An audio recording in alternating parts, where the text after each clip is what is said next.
ಓ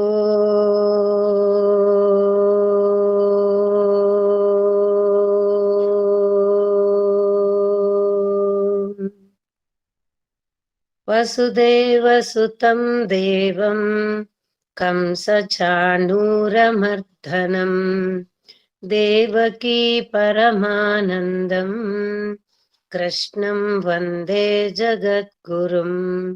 ಓಂ ಶ್ರೀ ಪರಮಾತ್ಮನೇ ನಮಃ.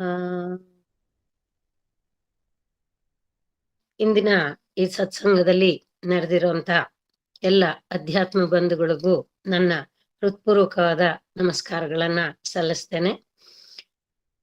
ಮತ್ತೊಮ್ಮೆ ಈ ಅವಕಾಶವನ್ನ ದಾಯಪಾಲಿಸಿದಂತ ಭಗವಂತನಿಗೂ ಮತ್ತು ಮೆಡಿಟೇಷನ್ ಅಂಡ್ ಸ್ಟಡಿ ಸರ್ಕಲ್ನ ಪೀಸ್ ಅಂಡ್ ಲವ್ ಆದ ವಾಣಿ ಮೇಡಮ್ ಹಾಗೂ ವಾಸುದೇವ್ ಸರ್ ಅವ್ರಿಗೂ ಕೂಡ ನನ್ನ ಹೃತ್ಪೂರ್ವಕವಾದ ನಮಸ್ಕಾರಗಳನ್ನ ಹಾಗೂ ಮೊದಲೇ ಧನ್ಯವಾದಗಳನ್ನು ತಿಳಿಸ್ತಾ ಇವತ್ತಿನ ವಿಚಾರಕ್ಕೆ ಬರ್ತೀನಿ. ಭಗವದ್ಗೀತೆಯ 16ನೇ ಅಧ್ಯಾಯದ 16ನೇ ಶ್ಲೋಕ.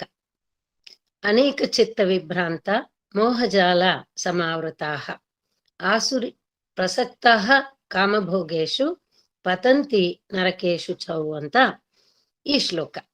ಇದರ ಅರ್ಥ ಏನಪ್ಪಾ ಅಂತ ಹೇಳಿದ್ರೆ, ಆಸುರಿ ಸಂಪನ್ನರು ಅನೇಕ ಚಿತ್ತ ವಿಭ್ರಾಂತರು. ಅಂದ್ರೆ ಒಂದ್ರಲ್ಲಿ ಮನಸ್ಸಿಡಲ್ಲ, ಒಂದ್ ರೀತಿ ಯೋಚನೆ ಮಾಡಲ್ಲ, ಕ್ಷಣಕ್ಕೊಂದು ಗಳಿಗೆಗೊಂದು ಅನ್ನೋ ರೀತಿ. ಅಷ್ಟೇ ಅಲ್ಲ, ಮಹಾಜಾಲ ಸಮಾವೃತರು. ಇವ್ರು ಹೇಗಪ್ಪ ಅಂತ ಹೇಳಿದ್ರೆ, ಬೆಂಕಿಯಲ್ಲಿ ಬಿದ್ದ ಒಂದು ಹುಳು ಬೇರೆ ದಾರಿನೇ ಇಲ್ಲದೆ ಹೇಗೆ ಸಾಯುತ್ತೋ ಅದೇ ರೀತಿ ಇವರ ಜೀವನ ಕೂಡ ಮೋಹಜಾಲದಲ್ಲಿ ಬಿದ್ದು ಆತ್ಮನಾಶಕ್ಕೆ ಕಾರಣವಾದಂತ ಕಾಮಭೋಗಗಳಲ್ಲಿ ಮುಳುಗಿ ಇದೇ ಸತ್ಯ, ಇದೇ ಎಲ್ಲ ಅಂತ ತಿಳಿದುಕೊಂಡು ಅವರು ಹತರಾಗ್ತಾರೆ ಅನ್ನೋ ಮಾತನ್ನ ಕೃಷ್ಣ ಈ ಶ್ಲೋಕದಲ್ಲಿ ದೈವಾಸುರ ಸಂಪದ್ ವಿಭಾಗ ಯೋಗದಲ್ಲಿ ನಾವು ಒಳ್ಳೆಯ ಗುಣಗಳನ್ನು ಸಂಪಾದಿಸ್ಕೊಳ್ಬಹುದು ಈ ಮನುಷ್ಯ ಜನ್ಮದಲ್ಲಿ. ಅಲ್ದಲೇ ಇದ್ರೆ ನಮ್ಗಂತಹ ಒಂದು ವಾತಾವರಣವೋ ವಿವೇಕವೋ ಇಲ್ದಲೇ ಇದ್ದಾಗ, ಅವಕಾಶಗಳು ಇಲ್ಲದೆ ಇದ್ದಾಗ ನಾವು ಈ ಆಸುರಿ ಸಂಪತ್ತನ್ನು ಕೂಡ ನಾವು ಪಡೆದುಕೊಳ್ಬಹುದು. ಆದ್ರೆ ಯಾವುದು ಎಷ್ಟರವರೆಗೆ, ಯಾವುದರಿಂದ ನಮಗ್ ಸಹಾಯ ಆಗುತ್ತೆ, ಮನುಷ್ಯ ಜನ್ಮಕ್ಕೆ ಯಾವುದು ಶೋಭೆ ತರುತ್ತೆ ಅಂತ ನಾವು ನೋಡ್ತಾ ಹೋದಾಗ, ಆಸುರಿ ಜನರಿಗೆ ನಿರ್ನಾಮ ಮಾಡೋದ್ ಬಿಟ್ರೆ ಅವರಿಗೆ ನಿರ್ಮಾಣ ಮಾಡೋದು ಅನ್ನೋದು ಗೊತ್ತೇ ಇಲ್ಲ. ನಿರ್ನಾಮ, ನಿರ್ಮಾಣ ಪದಗಳು ಎಷ್ಟ್ ಚೆನ್ನಾಗಿದೆ ನೋಡಿ. ಜೀವನದಲ್ಲಿ ನಾವು ಮಾಡಿದ್ರೆ ನಿರ್ಮಾಣ ಮಾಡ್ಬೇಕು, ನಿರ್ನಾಮ ಮಾಡ್ಲಿಕ್ಕೆ ನಾವ್ಯಾರು? ಎಲ್ಲಾ ಸೃಷ್ಟಿ ಮಾಡಿರೋನ್ ಭಗವಂತ. ಅದನ್ನ ಉಳಿಸ್ಕೊಂಡು ಬಳಸ್ಕೊಂಡು ಕಾಪಾಡ್ಕೊಂಡು ಹೋಗ್ಲಿಕ್ಕೆ ಏನ್ ಬೇಕೋ ಅದಕ್ಕೆ ನಾವು ಪ್ರಯತ್ನ ಮಾಡ್ಬೇಕು. ಆದ್ರೆ ಆಸುರಿ ಜನರಿಗೆ ಏನಿರುತ್ತೆ ಅಂದ್ರೆ, ನಿರ್ನಾಮ ಮಾಡೋ ಬುದ್ಧಿ ಮಾತ್ರ ಇರುತ್ತೆ, ಮನಸ್ಸು ಮಾತ್ರ ಇರುತ್ತೆ. ಅವರದು ವಿಧ್ವಂಸಕ ಪದ್ಧತಿಯೇ ಹೊರತು ವಿಧಾಯಕ ಪದ್ಧತಿ ಅಲ್ಲ ಅಂತ. ಏನು ನೋಡಿದ್ರು ಬೇಕಾದ್ರೆ ಹಾಳ್ ಮಾಡ್ತಾರೆ, ಯಾವುದನ್ನು ಕೂಡ್ಸೋದು ಕಟ್ಟೋದು ಅನ್ನೋ ಒಂದು ಮನಸ್ಥಿತಿ ಅವರದಲ್ಲ ಅಂತ. ಮತ್ತೆ ಅವರಿಗೆ ಗಳಿಕೆಯತ್ತ ಕೂಡ ಮನಸ್ಸಿಲ್ಲ, ಗಮನವಿಲ್ಲ. ಬದಲಿಗೆ ಇರೋದೆಲ್ಲ ಖರ್ಚು ಮಾಡುವಂತಹ ಒಂದು ಮನೋಧರ್ಮ.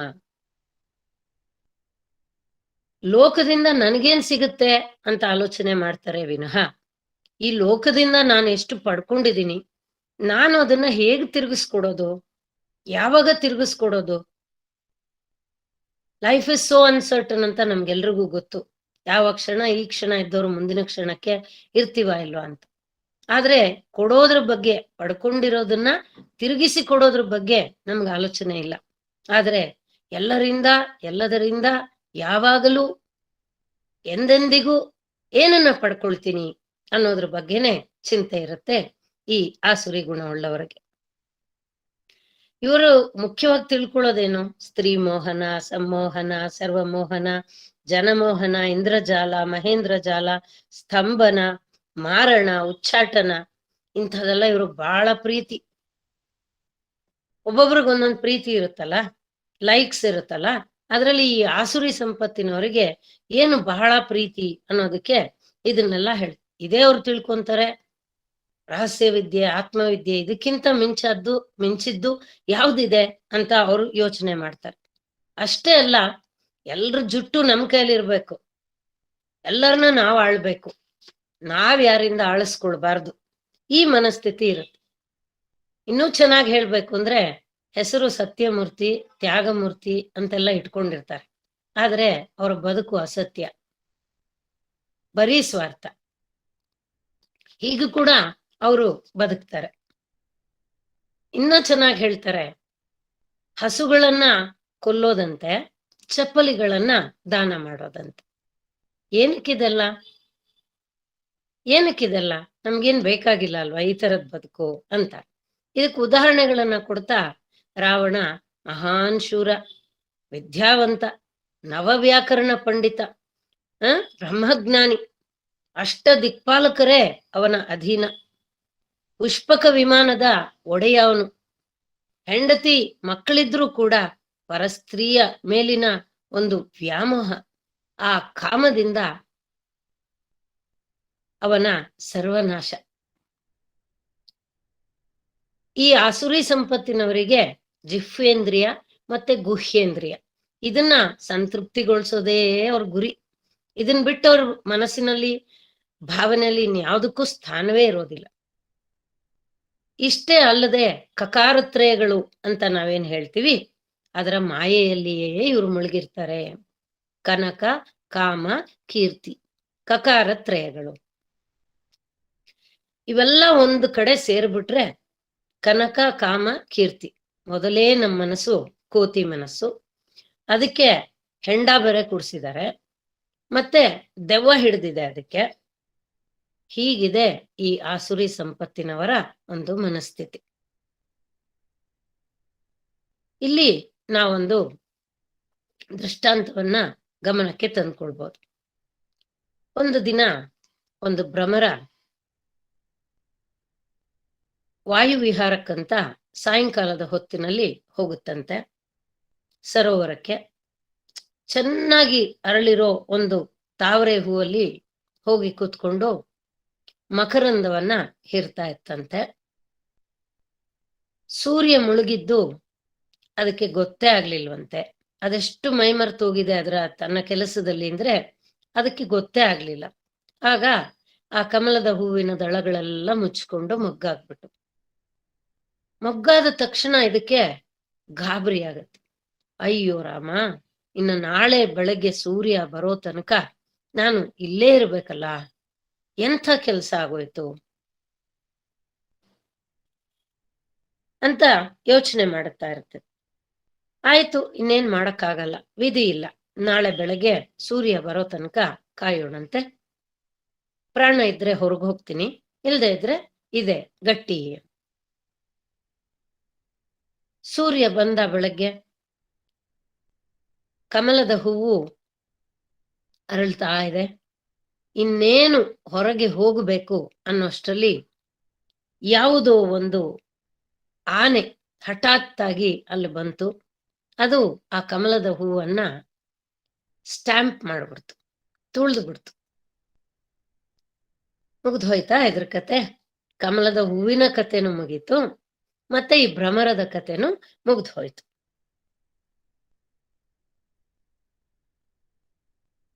ಇದೇ ಮೋಹಜಾಲ ಸಮಾವೃತರ ಒಂದು ಸ್ಥಿತಿ. ಕಮಲದ ದಳವನ್ನ ಸೀಳ್ಕೊಂಡು ಬರೋ ಶಕ್ತಿ ಆ ಭ್ರಮರಕ್ಕೆ ಇದ್ದರೂ ಕೂಡ ಅದು ಮೋಹಾಂಧಕಾರದಲ್ಲಿ ಸಿಲುಕಿಕೊಂಡ ಕಾರಣ ಬೆಳಗ್ಗೆ ಸೂರ್ಯ ಬರೋ ತನಕ ಕಾಯೋಣ ಅಂತ ಅನ್ಕೊಳ್ತು. ಹೀಗೆ ಆಸುರಿ ಭಾವ ಇರೋರು ಕೂಡ ಎಷ್ಟೋ ಅವಕಾಶಗಳು ಭಗವಂತ ಕೊಡ್ತಾನೆ, ಆದರೆ ಅದನ್ನ ಅವ್ರ ಕೈಗೆತ್ಕೊಂಡು ತಮ್ಮಲ್ಲಿ ತಾವು ಬದಲಾವಣೆಗಳನ್ನ ತಂದುಕೊಳ್ಳಿಕ್ಕೆ ಪ್ರಯತ್ನ ಮಾಡೋದಿಲ್ಲ ಅನ್ನೋದಕ್ಕೋಸ್ಕರ ಈ ದೃಷ್ಟಾಂತವನ್ನ ತೆಗೆದುಕೊಳ್ಬೇಕಾಯ್ತು. ಹಿರಿಯರೊಬ್ರು ಒಂದು ಮಾತು ಹೇಳಿದ್ದಾರೆ, ತುಂಬಾ ಚೆನ್ನಾಗಿದೆ. ಮಾಡು ದೇವರ ಚಿಂತೆ, ಪಡೆಯುವೆ ಪ್ರಾಪಂಚಿಕ ವಿಷಯಗಳಿಂದ ನಿಶ್ಚಿಂತೆ. ಸತ್ಯವನ್ನ ಅರಿಬೇಕಾದ್ರೆ, ಧರ್ಮವನ್ನ ಪಾಲಿಸ್ಬೇಕಾದ್ರೆ, ಅಸುರತ್ವವನ್ನ ಕಳೆದುಕೊಳ್ಬೇಕಾದ್ರೆ ಬಹಳ ಮುಖ್ಯವಾದ ಒಂದೇ ಒಂದು ಮಾರ್ಗ, ನೇರವಾದ, ಸರಳವಾದ ಹಾಗೂ ನಮಗೆ ಯಾವ ಒಂದು ರಿಸಲ್ಟ್ ಎಕ್ಸ್ಪೆಕ್ಟ್ ಮಾಡ್ತಾ ಇದೀವೋ ಅದನ್ನ ಕೊಡುವಂತ ಒಂದು ಮಾರ್ಗ ಯಾವುದು ಅಂದ್ರೆ ಪರಮಾತ್ಮ ಚಿಂತನೆ. ಈ ಪರಮಾತ್ಮ ಚಿಂತನೆ ಮಾಡ್ಬೇಕಲ್ಲ, ಅದನ್ನ ನಿರ್ಧಾರ ಮಾಡ್ಕೊಳ್ಳೋದೇ ಕಷ್ಟ, ಅದು ಆ ದಾರಿ ಸಿಕ್ಕೋದೇ ಕಷ್ಟ. ಇದೆಲ್ಲ ಇರ್ಲಿ ಅಂದಾಗ ಭಗವಂತ ಹೇಳ್ತಾನೆ, ಈ ನಿಟ್ಟಿನಲ್ಲಿ ನೀನ್ ಬರ್ಬೇಕು ಅಂತ ಅನ್ಕೊಂಡಾಗ ಪ್ರತಿಯೊಬ್ಬರಲ್ಲೂ ನಾನು ಅಷ್ಟೈಶ್ವರ್ಯಗಳನ್ನ ಅಷ್ಟಶಕ್ತಿಗಳ ಮೂಲಕ ಅನುಗ್ರಹಿಸಿದ್ದೀನಿ. ವಾಸುದೇವ್ ಸರ್ ಕೇಳ್ತಾ ಇದ್ರು, ಈ 8 ಶಕ್ತಿಗಳು ಯಾವುದೋ ತಿಳ್ಕೊಳ್ಬೇಕು ಅಂತ ನಾನು ಕೂಡ ಕುತೂಹಲಕರವಾಗಿದ್ದೀನಿ. ಈ ಒಂದು ವಿಚಾರ ತಿಳಿದಿದ್ದ ದಿನ ನನಗೂ ಕೂಡ ಇದೇ ಮನಸ್ಥಿತಿ ಇತ್ತು, ಇದೇನು ಅಷ್ಟಶಕ್ತಿಗಳು ಅಂತ. ಸೊ ಈ ಅಷ್ಟಶಕ್ತಿಗಳು ಯಾವುದು ಅಂತ ಈಗ ನೋಡ್ತಾ ಅದನ್ನ ಒಂದೊಂದನ್ನಾಗಿ ವಿವರಿಸ್ಕೊಳ್ತಾ ಹೋಗೋಣಂತೆ. ಪವರ್ ಟು ವಿತ್ ಡ್ರಾ, ಹಿಂದೆಗೆದುಕೊಳ್ಳುವ ಶಕ್ತಿ, ಪವರ್ ಟು ವಿತ್ ಡ್ರಾ. ಎರಡನೇದು ಪವರ್ ಟು ಪ್ಯಾಕಪ್. ನನಗೆ ಯಾವಾಗ ಇದು ಸಾಕಾಯ್ತೋ ಅಥವಾ ಇದರಿಂದ ಏನು ಉಪಯೋಗ ಇಲ್ಲ ಅಂತ ಗೊತ್ತಾಯ್ತೋ, I must decide to wind up or to change the place. Power to tolerate, ಸಹನಶೀಲ ಶಕ್ತಿ, ಸಹಿಸುವ ಶಕ್ತಿ. ಪವರ್ ಟು ಅಡ್ಜಸ್ಟ್, ವ್ಯವಸ್ಥಿತಗೊಳಿಸುವಂತ ಒಂದು ಶಕ್ತಿ. ಪವರ್ ಟು ಡಿಸ್ಕ್ರಿಮಿನೇಟ್, ಪರಿಶೀಲಿಸುವ ಅಥವಾ ಪರೀಕ್ಷಿಸುವ ಶಕ್ತಿ. ಪವರ್ ಟು ಜಡ್ಜ್, ನಿರ್ಣಯಿಸುವ ಒಂದು ಶಕ್ತಿ. ಪವರ್ ಟು ಫೇಸ್, ಎದುರಿಸುವ ಶಕ್ತಿ. ಪವರ್ ಟು ಕೋಆಪರೇಟ್, ಸಹಕರಿಸುವ ಶಕ್ತಿ. ಇವೇ ಭಗವಂತ ನಮ್ಮೊಳಗಿಟ್ಟಿರುವಂತಹ 8 ಶಕ್ತಿಗಳು, ಅಷ್ಟಶಕ್ತಿಗಳು. ಇವೇ ಇರಬೇಕಾದ, ಇದರಿಂದ ನಾವು ಪಡೆಯಬೇಕಾದ ಅಷ್ಟೈಶ್ವರ್ಯಗಳು ಅಂತ ಹೇಳಿದ್ರೆ ತಪ್ಪಾಗ್ಲಾರ್ದು ಅಂತ ಭಾವಿಸ್ತೀವಿ. ಪವರ್ ಟು ವಿತ್ ಡ್ರಾ, ಹಿಂದೆಗೆದುಕೊಳ್ಳುವ ಶಕ್ತಿ. ಜೀವನದಲ್ಲಿ ನಮ್ಗಿದು ಎಷ್ಟು ಮುಖ್ಯ ಆಗುತ್ತೆ.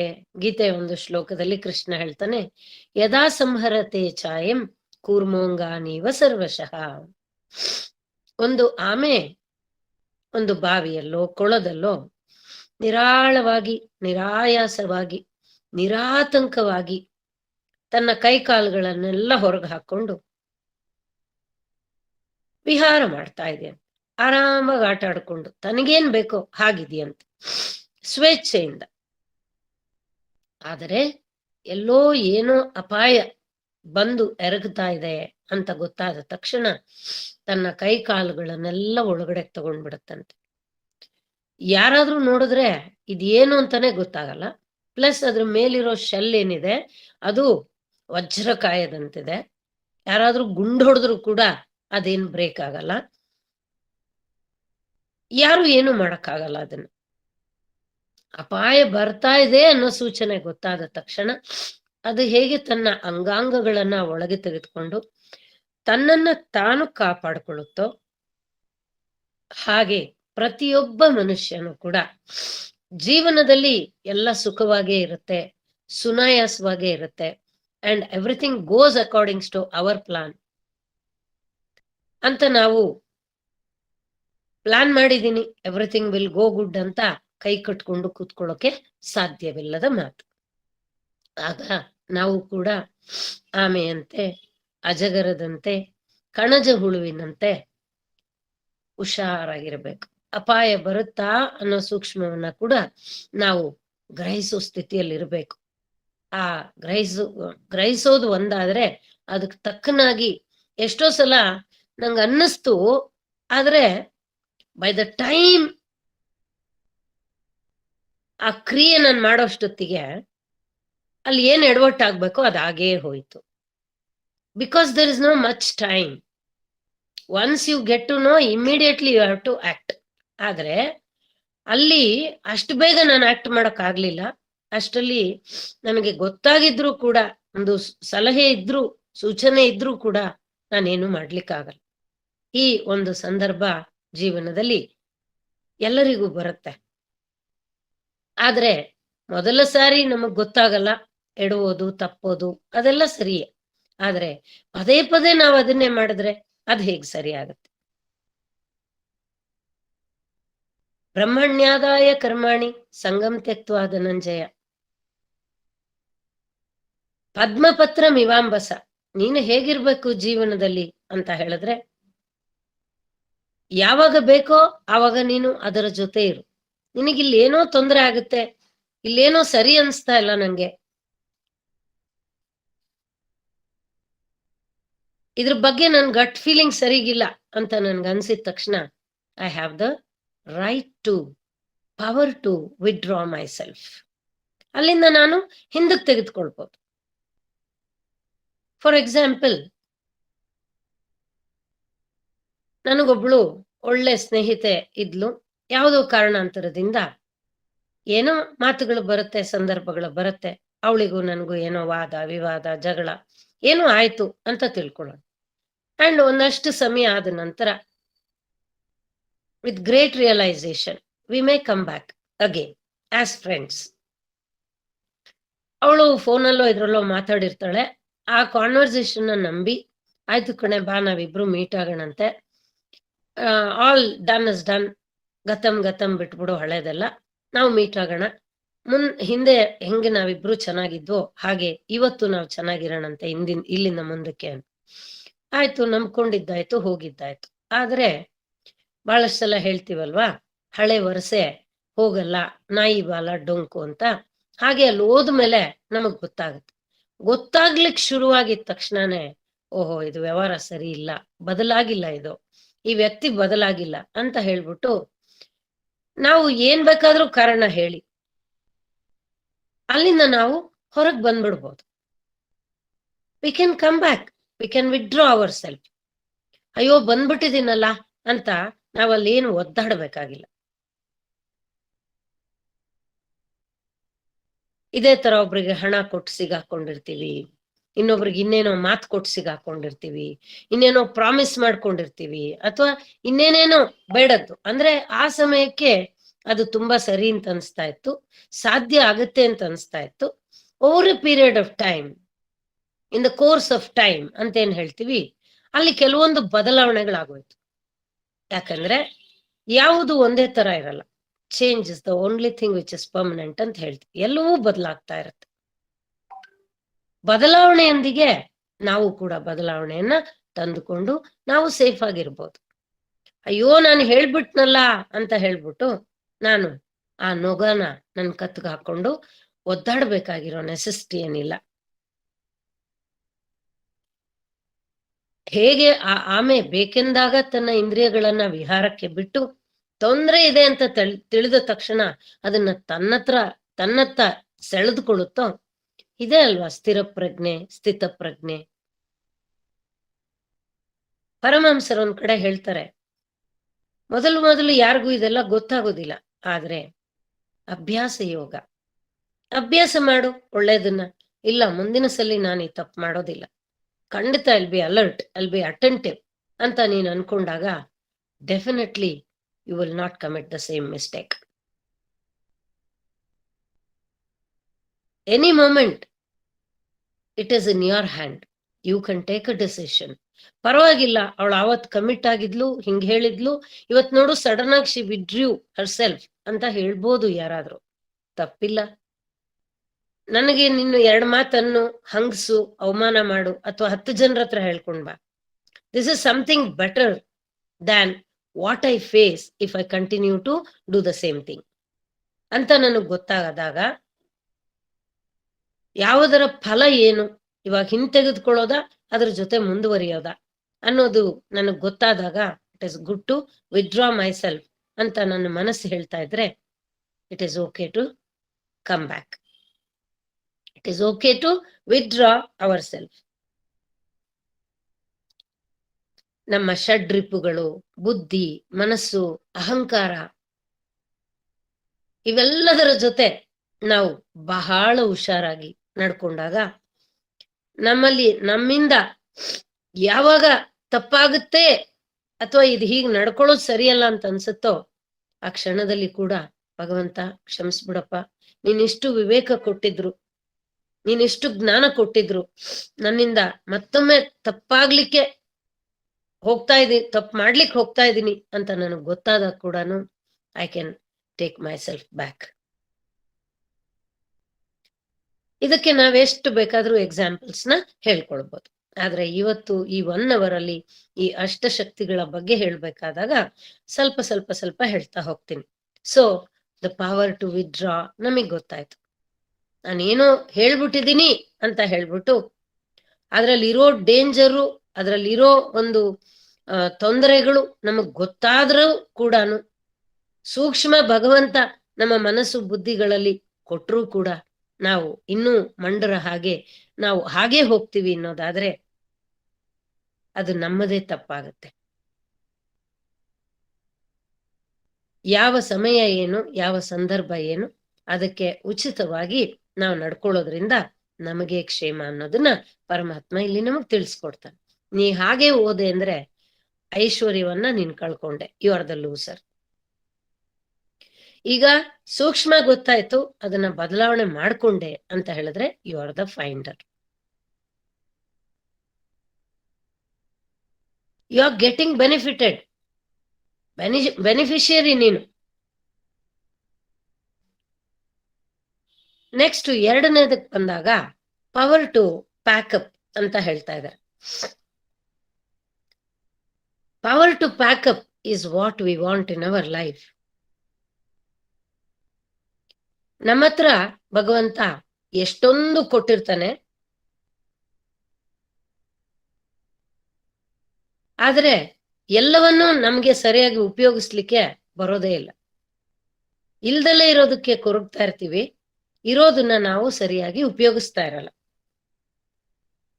ಅವನು ಯಾವತ್ತೂ ಕೂಡ ನಾವೆಷ್ಟೇ ವ್ರತ ಮಾಡಿ ಎಷ್ಟೇ ಕೇಳ್ಕೊಂಡ್ರು ಕೂಡ ನಮ್ ಕರ್ಮಾನುಸಾರ ನಮ್ಗೇನು ಒದಗ್ಬೇಕೋ ಅಷ್ಟನ್ನೇ ಅವನು ಒದಗಿಸೋದು.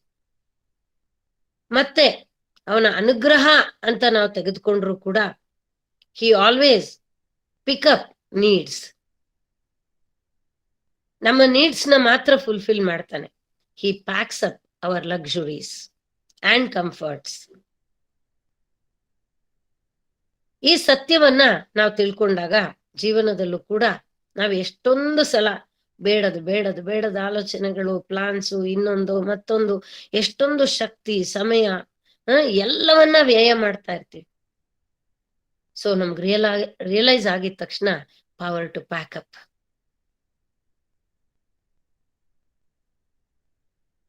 ಸೆಟ್ ಚೇಂಜ್ ಮಾಡಿ ಅಂತ ಶೂಟಿಂಗ್ ಅಲ್ಲಿ ಹೇಳ್ತಾರೆ. ಪ್ಯಾಕಪ್ ಆಯ್ತು ಇವತ್ತಿಂದು.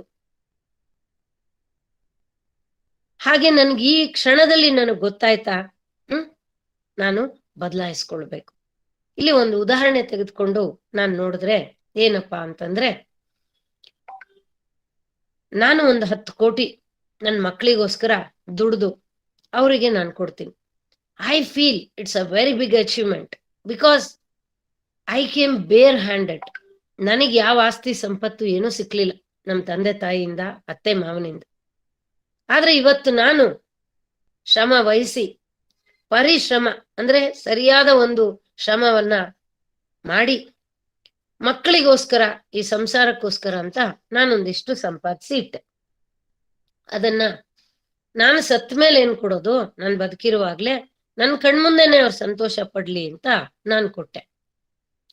ಆದ್ರೆ ಮಕ್ಕಳ ಡಿಮ್ಯಾಂಡ್ ಬೇರೆ ಇತ್ತು. ಏನ್ 10 ಕೋಟಿ, ನಾನೇನೋ ನೀನೊಂದ್ 15-20 ಕೊಡ್ತೀಯ ಅನ್ಕೊಂಡಿದ್ದೆ. ಆ ಕ್ಷಣದಲ್ಲಿ ನಮ್ಗಾಗೋದೇನು, ಡಿಸ್ಸ್ಯಾಟಿಸ್ಫ್ಯಾಕ್ಷನ್, ಬೇಸರ.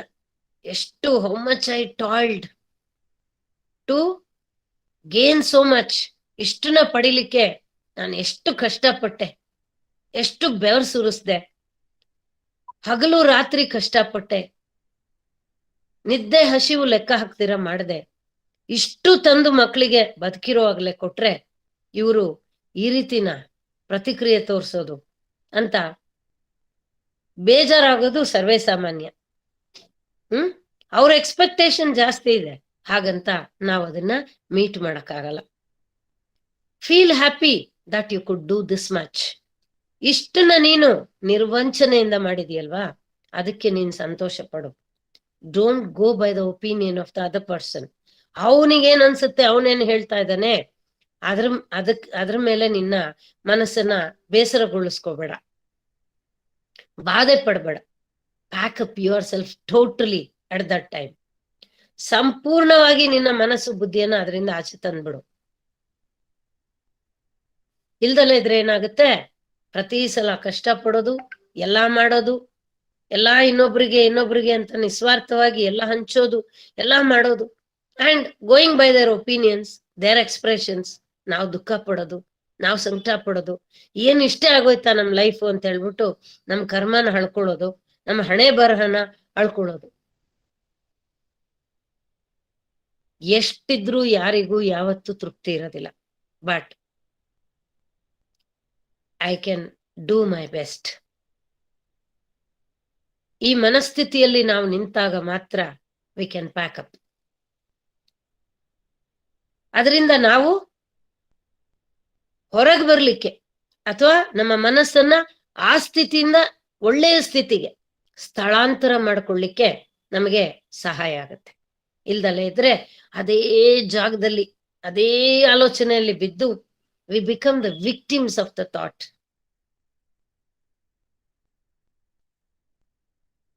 ತಪ್ಪಿಲ್ಲದಿದ್ರು ನಮ್ಮನ್ನೇ ನಾವೇ ಕಲ್ಪ್ರಿಟ್ಸ್ ಅಂತ ಕೂಡ ಅನ್ಕೊಂಡ್ಬಿಡ್ತೀವಿ. ಅಯ್ಯೋ ನಾನ್ ಸರಿ ಮಾಡ್ಲಿಲ್ವಾ, ಅಯ್ಯೋ ನಾನ್ ಹಂಗ್ ಮಾಡ್ಬೇಕಾಗಿತ್ತ, ಹಾಗಿರ್ಬೇಕಿತ್ತ, ಹೀಗಿರ್ಬೇಕಿತ್ತ.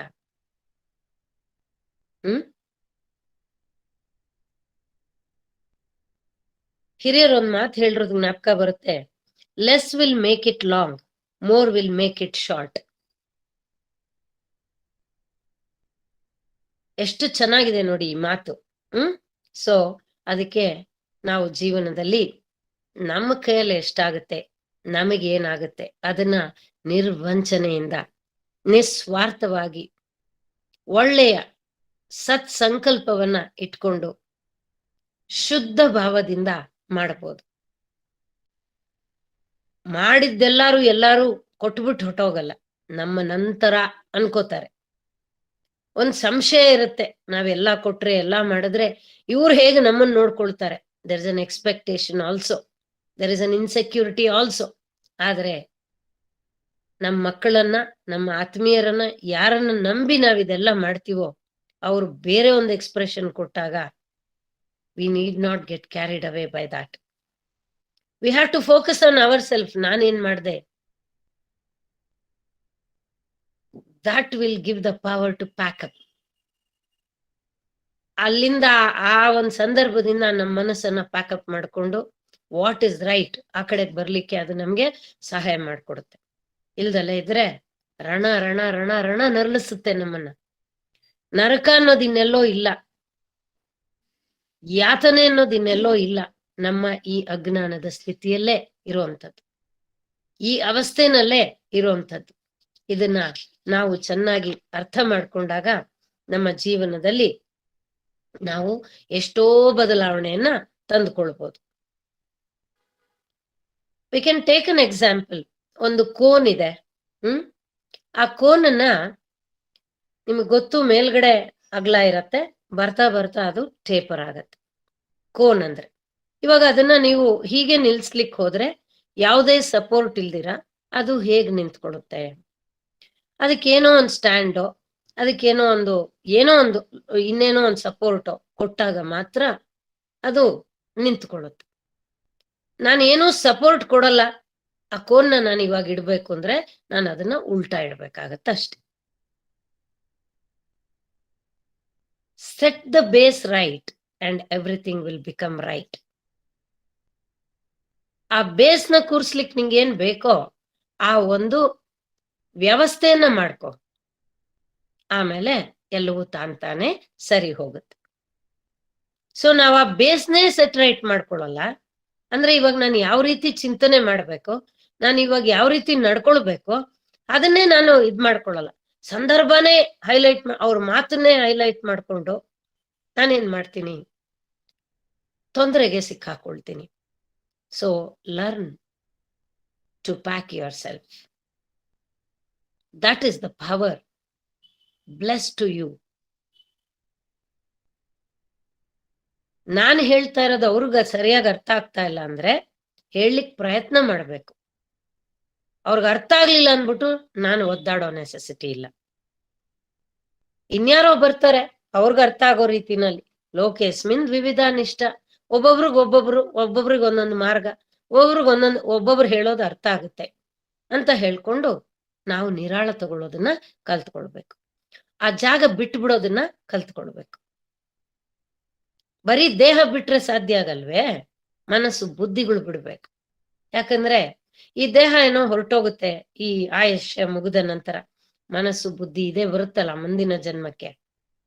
ಇದ್ರಲ್ಲಿ ಏನೇನ್ ಸ್ಟೋರ್ ಆಗಿರುತ್ತೋ ಅದೆಲ್ಲ ತಿರ್ಗಾ ನಾವು ಕರ್ಮದ ರೂಪದಲ್ಲಿ ಅನುಭವಿಸ್ಬೇಕಾಗತ್ತಲ್ವಾ. ಅದಕ್ಕೆ ಮನಸ್ಸು ಬುದ್ಧಿಯನ್ನ ಸ್ಥಳಾಂತರಿಸೋದನ್ನ ಕಲ್ತ್ಕೊಳ್ಬೇಕು. ದೆನ್ ಇಟ್ ಬಿಕಮ್ಸ್ ಅ ಶಕ್ತಿ, ಪವರ್. ಇದು ನಮ್ಗೊಂದು ಶಕ್ತಿ ಆಗತ್ತೆ. I like eating. Okay, you like eating. ಹೌದು, ನಿಂಗಿಷ್ಟ. ಆಮ ಫುಡಿ, ನಂಗೆ ತುಂಬಾ ಇಷ್ಟ ತಿನ್ನೋದು ಅಂದ್ರೆ. ಹಂಗಂತ ಹೌ ಮಚ್ ಟು ಈಟ್?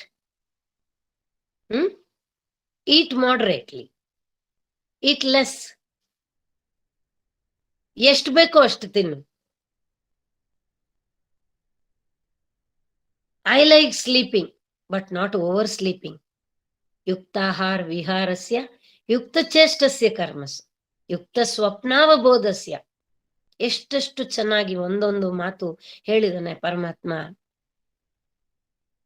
ಎಲ್ಲವೂ ಬೇಕು, ಎಷ್ಟು ಬೇಕೋ ಅಷ್ಟು ಮಾಡಿದಾಗ ಮಾತ್ರ ಅದು ನಮ್ಮ ಜೊತೆ ಕೊನೆ ತನಕ ಇರುತ್ತೆ.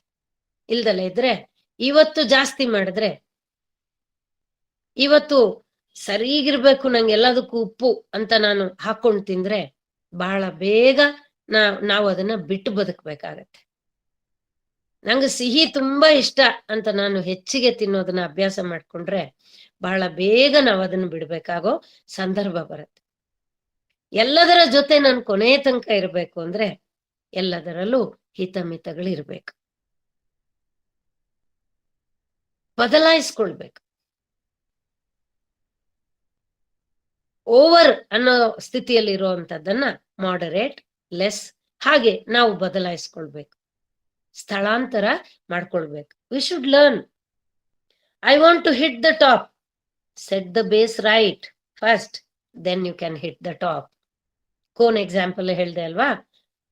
ಬೇಸ್ ಸೆಟ್ ಮಾಡಿದ್ರೆ ಆಮೇಲೆ you can hit the top. ಇಲ್ಲ ಅಂದ್ರೆ ಏನೂ ಇಲ್ಲ ಜೀವನದಲ್ಲಿ.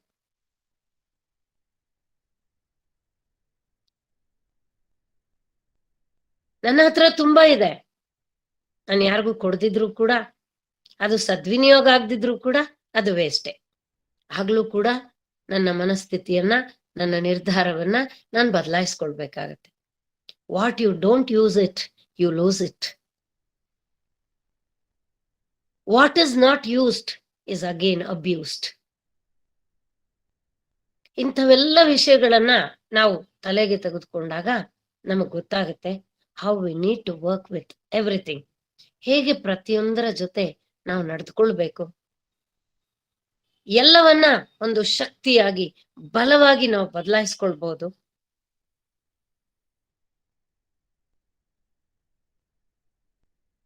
ಇಲ್ಲಿ ಎಷ್ಟು ಚೆನ್ನಾಗಿ ಒಂದು ಮಾತು ಹೇಳಿದಾರೆ ನೋಡಿ. Unused money devalues, unused talent diminishes, unused potential decays, unused machinery gets rusted, unused time dies, unused knowledge becomes a burden. ಯಾವುದನ್ನೆಲ್ಲ ನಾವು ಸರಿಯಾಗಿ ಉಪಯೋಗಿಸ್ಕೊಳ್ಳೋದಿಲ್ವೋ ಅದೆಲ್ಲ ಕೂಡ ಜೀವನದಲ್ಲಿ ನಾವು ಕಳ್ಕೊಳ್ತೀವಿ. ಅದರ ಬೆಲೆ ನಮ್ಗೆ ಗೊತ್ತಾಗೋದಿಲ್ಲ. ಸೊ ಹಾಗಾಗಿ ಯಾವುದರ ಜೊತೆ ಇರ್ಬೇಕು, ಯಾವುದನ್ನ ಬಿಟ್ಟು ಹೋಗ್ತಾ ಇರ್ಬೇಕು ಜೀವನದಲ್ಲಿ, ಅಥವಾ ಸಂದರ್ಭಕ್ಕನುಸಾರವಾಗಿ ನಮ್ಮ ಮನಸ್ಸು ಬುದ್ಧಿಗಳನ್ನ ನಾವು ಸ್ಥಳಾಂತರಗೊಳಿಸ್ಕೊಳ್ತಾ ಇರಬೇಕು. That is power to pack up ಅಂತ. ಸೊ ಮೂರನೆಯದಾಗಿ ನೋಡುವಾಗ ಪವರ್ ಟು ಟಾಲರೇಟ್, ಸಹನಾ ಶಕ್ತಿ, ಸಹನಶೀಲ ಶಕ್ತಿ. Patience in relationship is love. ನನ್ನ ಗುರುಗಳು ಹೇಳಿದ ಈ ಮಾತು ನಾನು ಯಾವತ್ತೂ ಜ್ಞಾಪಿಸ್ಕೋತೀನಿ, ಅದನ್ನ ನಿಮ್ ಜೊತೆ ಇವತ್ತು ಹಂಚ್ಕೋತೀನಿ. Patience with a stranger is respect. Patience with self is confidence. Patience with God is faith. ಒಬ್ರೊಬ್ರ ಹತ್ರ ನಾವು ಒಂದೊಂದು ರೀತಿ ತಾಳ್ಮೆ ಇಟ್ಕೊಂಡಾಗ ಅದು ಯಾವ ಯಾವ ರೂಪ ತಗೊಳುತ್ತೆ. ಒಂದ್ ಕಡೆ ಪ್ರೀತಿಯಾಗಿ, ಇನ್ನೊಂದು ಕಡೆ ಗೌರವವಾಗಿ, ಇನ್ನೊಂದು ಕಡೆ ವಿಶ್ವಾಸವಾಗಿ, ಇನ್ನೊಂದು ಕಡೆ ಆತ್ಮವಿಶ್ವಾಸವಾಗಿ. ಆದ್ರೆ most of the time we will have impatience. Most of the times ನಮ್ಗೆ ತಾಳ್ಮೆನೇ ಇರೋದಿಲ್ಲ. ತುಂಬಾ ಸಿಂಪಲ್ ಎಕ್ಸಾಂಪಲ್ಸ್ ಹೇಳ್ತಾ ಇರ್ತೀನಿ. ದೋಸೆ ಇಟ್ಟು ಇಡ್ಲಿ ಇಟ್ಟು ರುಬ್ಬಿಟ್ಟಿದೀವಿ, ನಾಳೆ ಬೆಳಗ್ಗೆ ತನಕ ಕಾಯ್ಲೇಬೇಕು. ಅದು ಫರ್ಮೆಂಟ್ ಆಗ್ದಿರಾ ಅದು ತನ್ನ ಒಂದು ಸರಿಯಾದ ಸ್ವರೂಪ ಅದು ತೋರಿಸ್ಕೊಳ್ಲಿಕ್ಕಾಗಲ್ಲ.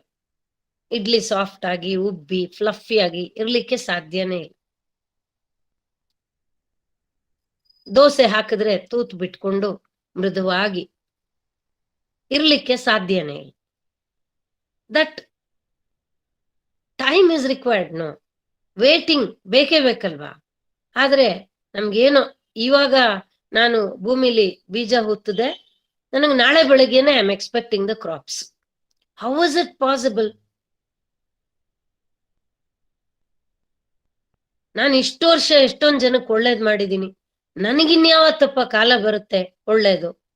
ಅರೆ ಕಾಲ ಬರೋ ತನಕ ಕಾಯ್ಬೇಕು. ಯಾಕಂದ್ರೆ ಭಗವಂತ ಅದನ್ನ ನಮ್ಗೆ ತೋರ್ಸಲ್ಲ, ಮುಂಚೆ ಬಂದಾಗ್ಲೇ ಗೊತ್ತಾಗುತ್ತೆ ನಮ್ಗೆಲ್ಲ. ಬಹಳ ಕಡಿಮೆ ಜನಕ್ಕೆ ಮುಂದೇನಾಗುತ್ತೆ, ಹಿಂದೆ ಏನಾಗಿತ್ತು, ಅದರಿಂದ ಇವತ್ತು ಏನಾಗಿದೆ, ಇದೆಲ್ಲ ತಿಳ್ಕೊಳ್ಳೋ ಶಕ್ತಿ ಇರೋದು, ತ್ರಿಕಾಲ ಜ್ಞಾನ ಇರುವಂತದ್ದು ಬಹಳ ಕಡಿಮೆ ಜನರಿಗೆ. ಸೊ ಅದರಿಂದ ಜೀವನದಲ್ಲಿ ಎಲ್ಲದರ ಜೊತೆನು ಇನ್ಸ್ಟೆಡ್ ಆಫ್ ಪೇಷನ್ಸ್, ರೋಷ, ಕೋಪ, ಅಫ್ಕೋರ್ಸ್ ಒಂದ್ ಲೆವೆಲ್ ಅಲ್ಲಿ ಇದು ಸಾಧನೆಗೆ ಕಾರಣ ಆಗುತ್ತೆ. ರೋಷ ಇದ್ದವನೇ ಎಲ್ಲ ಸಾಧಿಸೋದು, ಕೋಪ ಇದ್ದವನೇ ಎಲ್ಲ ಸಾಧಿಸೋದು ಅಂತ ಹೇಳ್ತಾರೆ. ಆದ್ರೆ it should be proportionate, it should be under control. ಯಾವುದು ಜಾಸ್ತಿ ಆದ್ರೂ ಕೂಡ ಹಿತವನ್ನ ಮಿತವನ್ನ ದಾಟಿದಾಗ ಅದೇನಾಗುತ್ತೆ ಅನ್ನೋದು ನಮ್ಗೆಲ್ರಿಗೂ ಗೊತ್ತೇ ಇರುತ್ತೆ. ಸೊ ನಾವ್ ಏನು ಸಹನೆ ಸಹನೆ ಸಹನೆ, ಆಮೇಲೆ ಯಾರು ಭಕ್ತರೋ ತಾಳ್ದವನ್ಗೆ ಇನ್ನೊಂದೇಟು, ನಾವ್ ಎಷ್ಟು ಸಹಿಸ್ಕೊಂಡು ಹೋಗ್ತೀವೋ ನಮ್ಗೆ ಹೀಗಾಗತ್ತೆ. ಬೇರೆಯವರು ಹೆಂಗೆಂಗೋ ನಡ್ಕೊಂತಾ ಇರ್ತಾರೆ, ತಪ್ಪೇ ಮಾಡ್ತಾ ಇರ್ತಾರೆ, ಅವ್ರಿಗೆಲ್ಲ ಚೆನ್ನಾಗೇ ಬರ್ತಾ ಇರುತ್ತೆ. ಕಾದು ನೋಡೋಣ ಇರಿ, ಇವತ್ತು ನಮಗ್ ಕಷ್ಟ ಇದೆ, ನಾಳೆ ಅವ್ರಿಗೆ ಬರ್ಬೋದೇನೋ ಅದು. ಯಾಕಂದ್ರೆ ಅವ್ರಿಗೆ ಇವತ್ತು ಸುಖದ ಕಾಲ, ನಮಗೆ ಮುಂದೆ ಸುಖದ ಕಾಲ. ಅವ್ರಿಗೆ ತೀರಿಸ್ಕೊಂಡು ಇವಾಗ ಸುಖ ಪಡ್ತಾ ಇದ್ದಾರೆ, ನಮ್ದು ಇನ್ನೂ ತೀರಿಲ್ಲ. ತೀರುತ್ತೆ, ಸುಖದ ಕಾಲ ಬಂದೇ ಬರುತ್ತೆ. ಬರದೆ ಎಲ್ಲಿಗೆ ಹೋಗುತ್ತೆ? What you sow you reap, is it not? ಇದೆಲ್ಲ ನಮಗ್ ಗೊತ್ತಿದ್ದ ನಂತರ ನಮ್ಗೆ ಯಾಕ ಆತಂಕ, ನಮ್ಗೆ ಯಾಕೆ ಕಾಯ್ಲಿಕ್ಕಾಗಲ್ಲ? ನಾನ್ ಮಾಡೋದ್ ಮಾಡ್ಬೇಕಷ್ಟೇ. Do your best, give your best, but don't give up and don't be impatient. ಎಷ್ಟೆಷ್ಟು ಮಾತುಗಳನ್ನ ಸತ್ಸಂಗಗಳಲ್ಲಿ, ಪುಸ್ತಕಗಳಲ್ಲಿ ಓದಿ, ಅನುಭಾವಿಗಳ ಮಾತಲ್ಲಿ ಎಲ್ಲಾ ಕೇಳಿಸ್ಕೊಳ್ತೀವಿ. ಆದ್ರೆ when it becomes that, when we are going through that ಅಂತ ಹೇಳಿದಾಗ ನಮ್ಗೆ ಯಾಕಪ್ಪ ಸಹಿಸ್ಕೊಳ್ಳೋದಕ್ಕಾಗಲ್ಲ? ಅದೇನೋ ಬಹಳ ಕಷ್ಟ ಅನ್ನೋ ತರ. ಮೊನ್ನೆ ನನ್ನ ಗುರುಗಳು ಒಂದ್ ಮಾತು ಕೇಳ್ತಾ ಇದ್ರು. What did you learn out of Bhagavad Gita? From so long years you are practicing Bhagavad Gita. And how did it bring a change in the quality of your life? ಅಂತೆಲ್ಲ ಹೇಳ್ತಾ ಇದ್ದಾಗ ನಾನೊಂದ್ ಮಾತು ಹೇಳ್ತಾ ಇದ್ದೆ ಗುರುಗಳ ಹತ್ರ. ನನಗೆ ಕಾಲೇಜ್ ಲೈಫ್, ಸ್ಕೂಲ್ ಲೈಫ್ ಅಲ್ಲಿ ಇದ್ದಾಗ ಕೆಂಡ ಮಂಡ್ಲ ಕೋಪ. ಅಪ್ಪ ಅಂತ ನೋಡಲ್ಲ, ಅಮ್ಮ ಅಂತ ನೋಡಲ್ಲ, ಯಾರನ್ನೂ ನೋಡೋದಿಲ್ಲ. ನನಗಿದ್ ಬೇಕಂದ್ರೆ ಇದ್ ಬೇಕು. ಹೀಗೆ ಬೇಕಂದ್ರೆ ಹೀಗೆ ಬೇಕು, ನಿನಗೇನಾಗತ್ತೆ, ನಿನ್ಗೇನ್ ಕಷ್ಟ ಆಗುತ್ತೆ, ನಂಗೆ ಅದೆಲ್ಲ ಬೇಕಾಗಿಲ್ಲ, ನನಗಿದ್ ಬೇಕಷ್ಟೆ. ಕೊಟ್ಟಿಲ್ಲ ಸಿಕ್ಕಿಲ್ಲ ಆ ಸಮಯಕ್ಕೆ ಅಂದ್ರೆ ಏನೇನೋ ಆಗೋಗೋದು, ಅಲ್ಲಲ್ಲಿ ಕಲ್ಲಲ್ಲಿ ಆಗೋಗ್ಬಿಡೋದು. ಆಯ್ತಾ? ಆದ್ರೆ ಇವತ್ತು ಭಗವಂತ ಕೇಳದೆ ಎಲ್ಲ ಕೊಡ್ತಾನೆ. ಇವತ್ ಏನು ಅನ್ಸಲ್ಲ ಇದು ಬೇಕು ಅಂತ. ಯಾವ್ದಾದ್ರು ಸಿಕ್ಕದೇ ಇದ್ದಾಗ, ನಾನು ಅನ್ಕೊಂಡ್ ಹಾಗಾಗದೆ ಇದ್ದಾಗ ಏನೇನು ವ್ಯತ್ಯಾಸ ಆಗಲ್ಲ. ಇವತ್ತೇನ್ ಯೋಗ ಇತ್ತೋ ಅದಾಯ್ತು, ಇವತ್ತೇನ್ ಪ್ರಾಪ್ತಿ ಇತ್ತೋ ಅದಾಗಿದೆ. ಇದರಿಂದ ನಾನು ಕಲಿಯೋದೇನೋ ಇದೆ, ಇದರ ಜೊತೆ ನಾನು ಆರಾಮವಾಗಿ ಇರ್ಬೇಕಾಗಿದೆ. ಇಷ್ಟೇ ಮನಸ್ಸಿಗೆ ಬರುತ್ತೆ ವಿನಃ ಯಾಕೆ ಹಿಂಗಾಯ್ತು, ಇದು ಯಾಕಂಗಾಯ್ತು, ಹಿಂಗ್ಯಾಕಾಗ್ಲಿಲ್ಲ, ಏನು ಆ ತಾಕಲಾಟ ಒದ್ದಾಟ ಯಾವ್ದು ಬರೋದಿಲ್ಲ.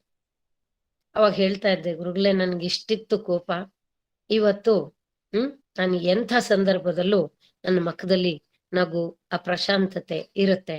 ಇದು ನಾನು ಆಕ್ಟ್ ಮಾಡ್ತಾ ಇಲ್ಲ, ಇದು ನನ್ನ ಒಳಗಿಂದಾನೇ ವ್ಯಕ್ತ ಆಗುತ್ತೆ. ಯಾಕಂದ್ರೆ ನನಗೆ ಸಂದರ್ಭ ಏನು, ಪರಿಸ್ಥಿತಿ ಏನು, ನನಗೆ ಅರ್ಥ ಮಾಡ್ಕೊಳ್ಳೋ ಶಕ್ತಿ ಬಂದಿದೆ ಇವತ್ತು. ಆಮೇಲೆ ಏನಿದೆಯೋ ಅದನ್ನ ಒಪ್ಕೊಳ್ಳೋ ಮನಸ್ಥಿತಿ ಇದೆ. ಇಲ್ದೆ ಇದ್ರೆ ಹೀಗಿರ್ಲಿಕ್ಕೆ ನಮ್ಗೆ ಆಗೋದಿಲ್ಲ. ಆಮೇಲೆ ಇದೆಲ್ಲ ಎಲ್ಲಿಂದ ಕಲ್ತ್ವಿ? ಜೀವನದಲ್ಲಿ ಬಂದಂತ ಎಲ್ಲ ಸನ್ನಿವೇಶಗಳು, ವ್ಯಕ್ತಿಗಳು, ನಾವೇನೇನು ಅನುಭವಿಸಿದ್ವಿ ಜೀವನದಲ್ಲಿ, ಅದೆಲ್ಲ ಇವತ್ತು ನಮ್ಗೆ ಈ ಒಂದು ಪ್ರಬುದ್ಧತೆಯನ್ನ, ಮೆಚುರಿಟಿಯನ್ನ ನಮ್ಗೆ ಕೊಟ್ಟಿರೋಂಥದ್ದು. ಕೋಪ ಇವತ್ತೇನಾಗಿದೆ, ಆಗ್ರೆಸಿವ್ನೆಸ್ ಏನಾಗಿದೆ, ಇವತ್ತು ಸಹನೆ ಆಗಿದೆ. ಇಟ್ಸ್ ಓಕೆ ಅಂತ ಹೇಳೋ ಸ್ಥಿತಿಗೆ ಬಂದಿದೆ. All is well. ಏನಾಗ್ತಾ ಇದೆ ಇವತ್ತು, ಅದು ಸರಿಯಾಗೇ ಇದೆ, ಅದು ಚೆನ್ನಾಗೇ ಇದೆ. His plans are his plans, his ways are his ways. ಅವನು ಇದ್ರಲ್ಲೂ ಏನೋ ಇಟ್ಟಿದ್ದಾನೆ, ಅದಕ್ಕೆ ಇವತ್ತು ಈ ತರ ಇಟ್ಟಿದ್ದಾನೆ, ಈ ಸ್ಥಿತಿ ಕೊಟ್ಟಿದ್ದಾನೆ ಅಂತ ಅರ್ಥ ಮಾಡ್ಕೊಂಡು ನಿರಾಳವಾಗಿ ಇರುವಂತ ಒಂದು ಸ್ಥಿತಿ ಬಂದಿದೆ. This is what is the difference Bhagavad Gita has brought in me. ಗುರುಗಳೇ, ಈ ತರದ್ದು ಬಹಳಷ್ಟು ಸಮತ್ವಂ ಯೋಗ ಉಚ್ಯತೆ, ಯೋಗ ಕರ್ಮಸು ಕೌಶಲಂ, ಇವೆಲ್ಲವೂ ಎಷ್ಟೊಂದು ಬದಲಾವಣೆಯನ್ನ ತಂದಿದೆ ಅಂದ್ರೆ, ನನ್ನ ಕಾಲೇಜ್ ಏಜ್ ಅಲ್ಲಿ, ಟೀನೇಜ್ ಅಲ್ಲಿ ನನ್ನನ್ನು ಚಿಕ್ಕವಳಾಗಿದ್ದಾಗ ನೋಡಿ, ಇವಾಗ ನನ್ನನ್ನು ನೋಡಿದ್ರೆ your voice itself has changed, it has become saintly ಅಂತ ಹೇಳೋರಿದ್ದಾರೆ. ಇಷ್ಟು ಬದಲಾವಣೆ, ಇಷ್ಟು ಸಮಾಧಾನ, ಶಾಂತಿ, ನೆಮ್ಮದಿ ಎಲ್ಲಿಂದ ಬಂತು? ಸಮಯ ಸಂದರ್ಭದ ಜೊತೆ ಹೇಗಿದೆಯೋ ಹಾಗೆ ನಡೀತಾ ನಡೀತಾ ನಡೀತಾ ಸ್ಟೆಪ್ ಬೈ ಸ್ಟೆಪ್ ಬರ್ತಾ ಬರ್ತಾ ಇವತ್ತೇನಾಯ್ತು, ಸಹನೆ ನನ್ನ ಉಸಿರಾಯ್ತು. ಇದರಿಂದ ನನ್ಗೇನಾದ್ರೂ ನಷ್ಟ ಆಯ್ತಾ? ಏನ್ ನಷ್ಟ ಆಗ್ಲಿಲ್ಲ. ನಾನ್ ಕಾಮ್ ಆಗಿರೋದ್ ನೋಡ್ಬಿಟ್ಟು ಮನೇಲಿರೋರೆಲ್ರೂ ಕಾಮ್ ಆಗ್ತಾರೆ, ಅಥವಾ ನನ್ನ ಜೊತೆಲಿರೋರೆಲ್ರೂ ಕಾಮ್ ಆಗ್ತಾರೆ. ಅವ್ರು ಕೂಡ ಅದನ್ನ ಕಲ್ತ್ಕೊಳ್ತಾರೆ. ಅಪ್ಪ ಅವ್ರೆಷ್ಟು ಸಹನೆಯಿಂದ ಇರ್ತಾರಪ್ಪ, ನಾವು ಹಾಗೆ ಇರ್ಲಿಕ್ಕೆ ಪ್ರಯತ್ನ ಮಾಡ್ಬೇಕು ಅಟ್ಲೀಸ್ಟ್ ಅಂತ ಒಂದು ಒಳ್ಳೆ ಯೋಚನೆ ಆದ್ರೂ ಅವ್ರ ಮನಸ್ಸಿನಲ್ಲಿ ಬಿತ್ಕೋತಾರೆ.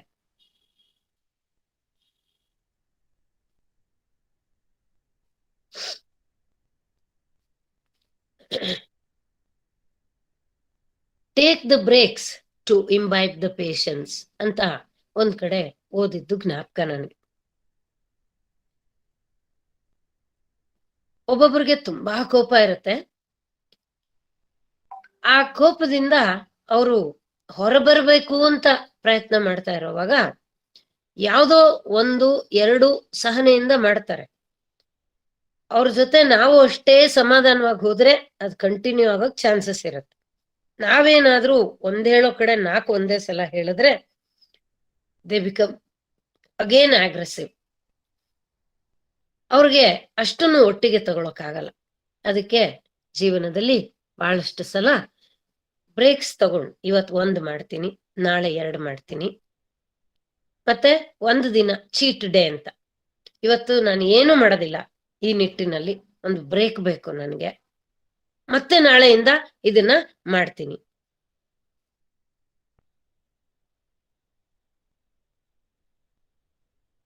ಹೀಗೆ ನಾವು ಕ್ರಮಕ್ರಮವಾಗಿ, ನಿಧಾನವಾಗಿ, ಸಮಾಧಾನವಾಗಿ ಯಾವುದೆಲ್ಲ ಒಳ್ಳೆಯದನ್ನ ಅಳವಡಿಸ್ಕೋತೀವೋ ಜೀವನದಲ್ಲಿ, ಅದೆಲ್ಲ ಸದಾ ಕಾಲ ನಮ್ಮ ಜೊತೆ ಇರುತ್ತೆ.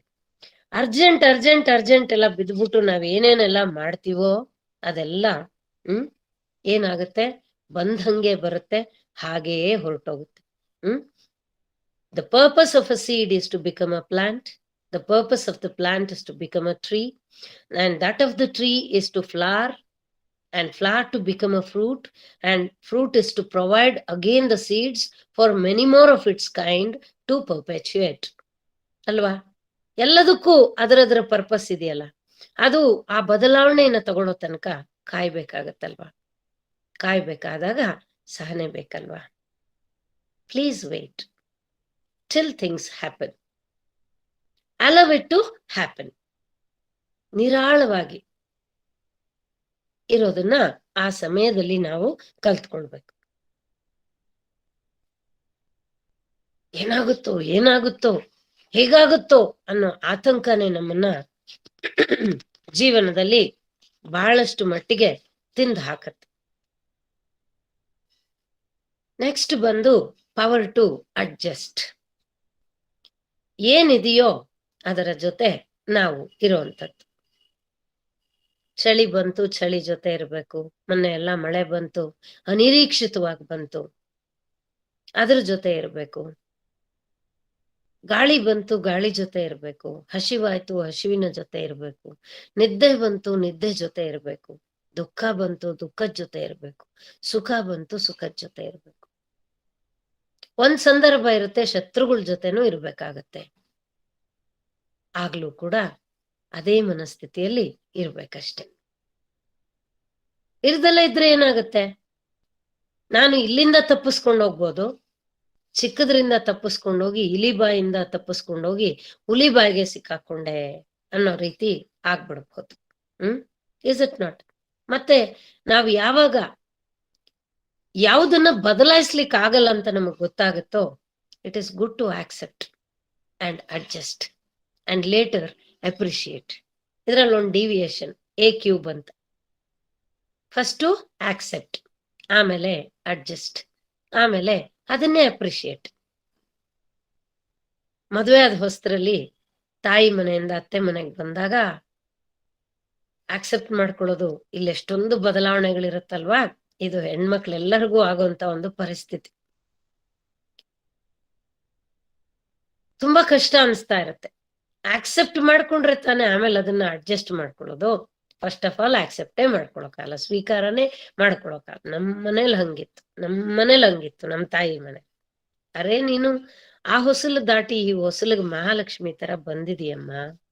ಬಂದಾದ್ಮೇಲೆ ಲಕ್ಷ್ಯವನ್ನ ಬದಲಾಯಿಸ್ಬೇಕಮ್ಮ. ಮಹಾಲಕ್ಷ್ಮಿ ಅಂತ ನಿನ್ನನ್ನ ಒಳಗಡೆ ಕರ್ಕೋತಾರೆ.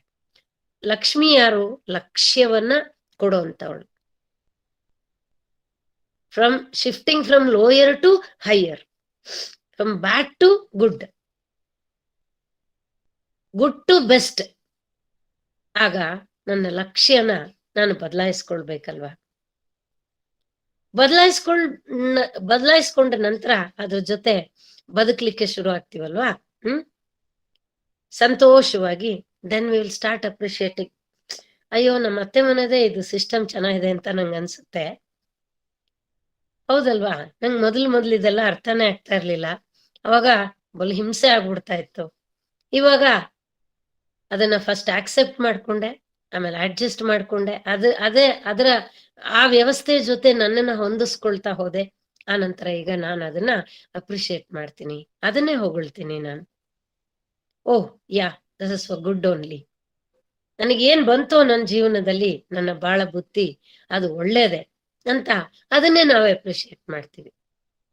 So first is to accept. ಯಾವುದು ಹೇಗಿದೆಯೋ ಹಾಗೆ ನಾವು ಸ್ವೀಕಾರ ಮಾಡ್ಕೊಂಡು ಆಮೇಲೆ ಅದ್ರ ಜೊತೆ ನಿಧಾನವಾಗಿ ಹೊಂದಿಸ್ಕೊಳ್ತಾ ಆ ವ್ಯವಸ್ಥೆ ಬಗ್ಗೆ ಅರಿವನ್ನ ತಂದ್ಕೊಳ್ತಾ ಆನಂದಿಸ್ತಾ ಆಮೇಲೆ ಅದನ್ನೇ ಹೊಗಳ್ತಾ ಅದೆಷ್ಟು ಚೆನ್ನಾಗಿದೆ ಅಂತ ಅದ್ರ ಜೊತೆನೆ ನಿರಾಳವಾಗಿ ಇರುವಂತದ್ದು. ಇದನ್ನ ಬಿಟ್ರೆ ಇನ್ನೊಂದು ಕಡೆಗೆ ಹೊರಳ್ಕೊಳ್ಳುತ್ತೆ ಇದು. ಅಡ್ಜಸ್ಟ್ ಮಾಡ್ಕೊಳ್ದಲ್ಲೇ ಇದ್ರೆ ವರಿಯಿಂಗ್ ಅಂಡ್ ಕ್ರಿಬ್ಬಿಂಗ್. ವರಿ ಬಗ್ಗೆ ಎಷ್ಟು ಚೆನ್ನಾಗಿ ಹೇಳ್ತಾರೆ. Worry often gives a big shadow for a small thing. ಚಿಕ್ಕದನ್ನ ಬಹಳ ದೊಡ್ಡದಾಗಿ ತೋರಿಸುತ್ತೆ. ನಾವು ವೆಹಿಕಲ್ ಅಲ್ಲಿ ಒಂದು ಮಿರರ್ ಹಾಕಿರ್ತಾರೆ ನೋಡಿ, ಆ ಮಿರರ್ ಅಲ್ಲಿ ಒಂದು ಮ್ಯಾಟರ್ ಬರ್ದಿರ್ತಾರೆ. The objects which appear in the mirror are not the same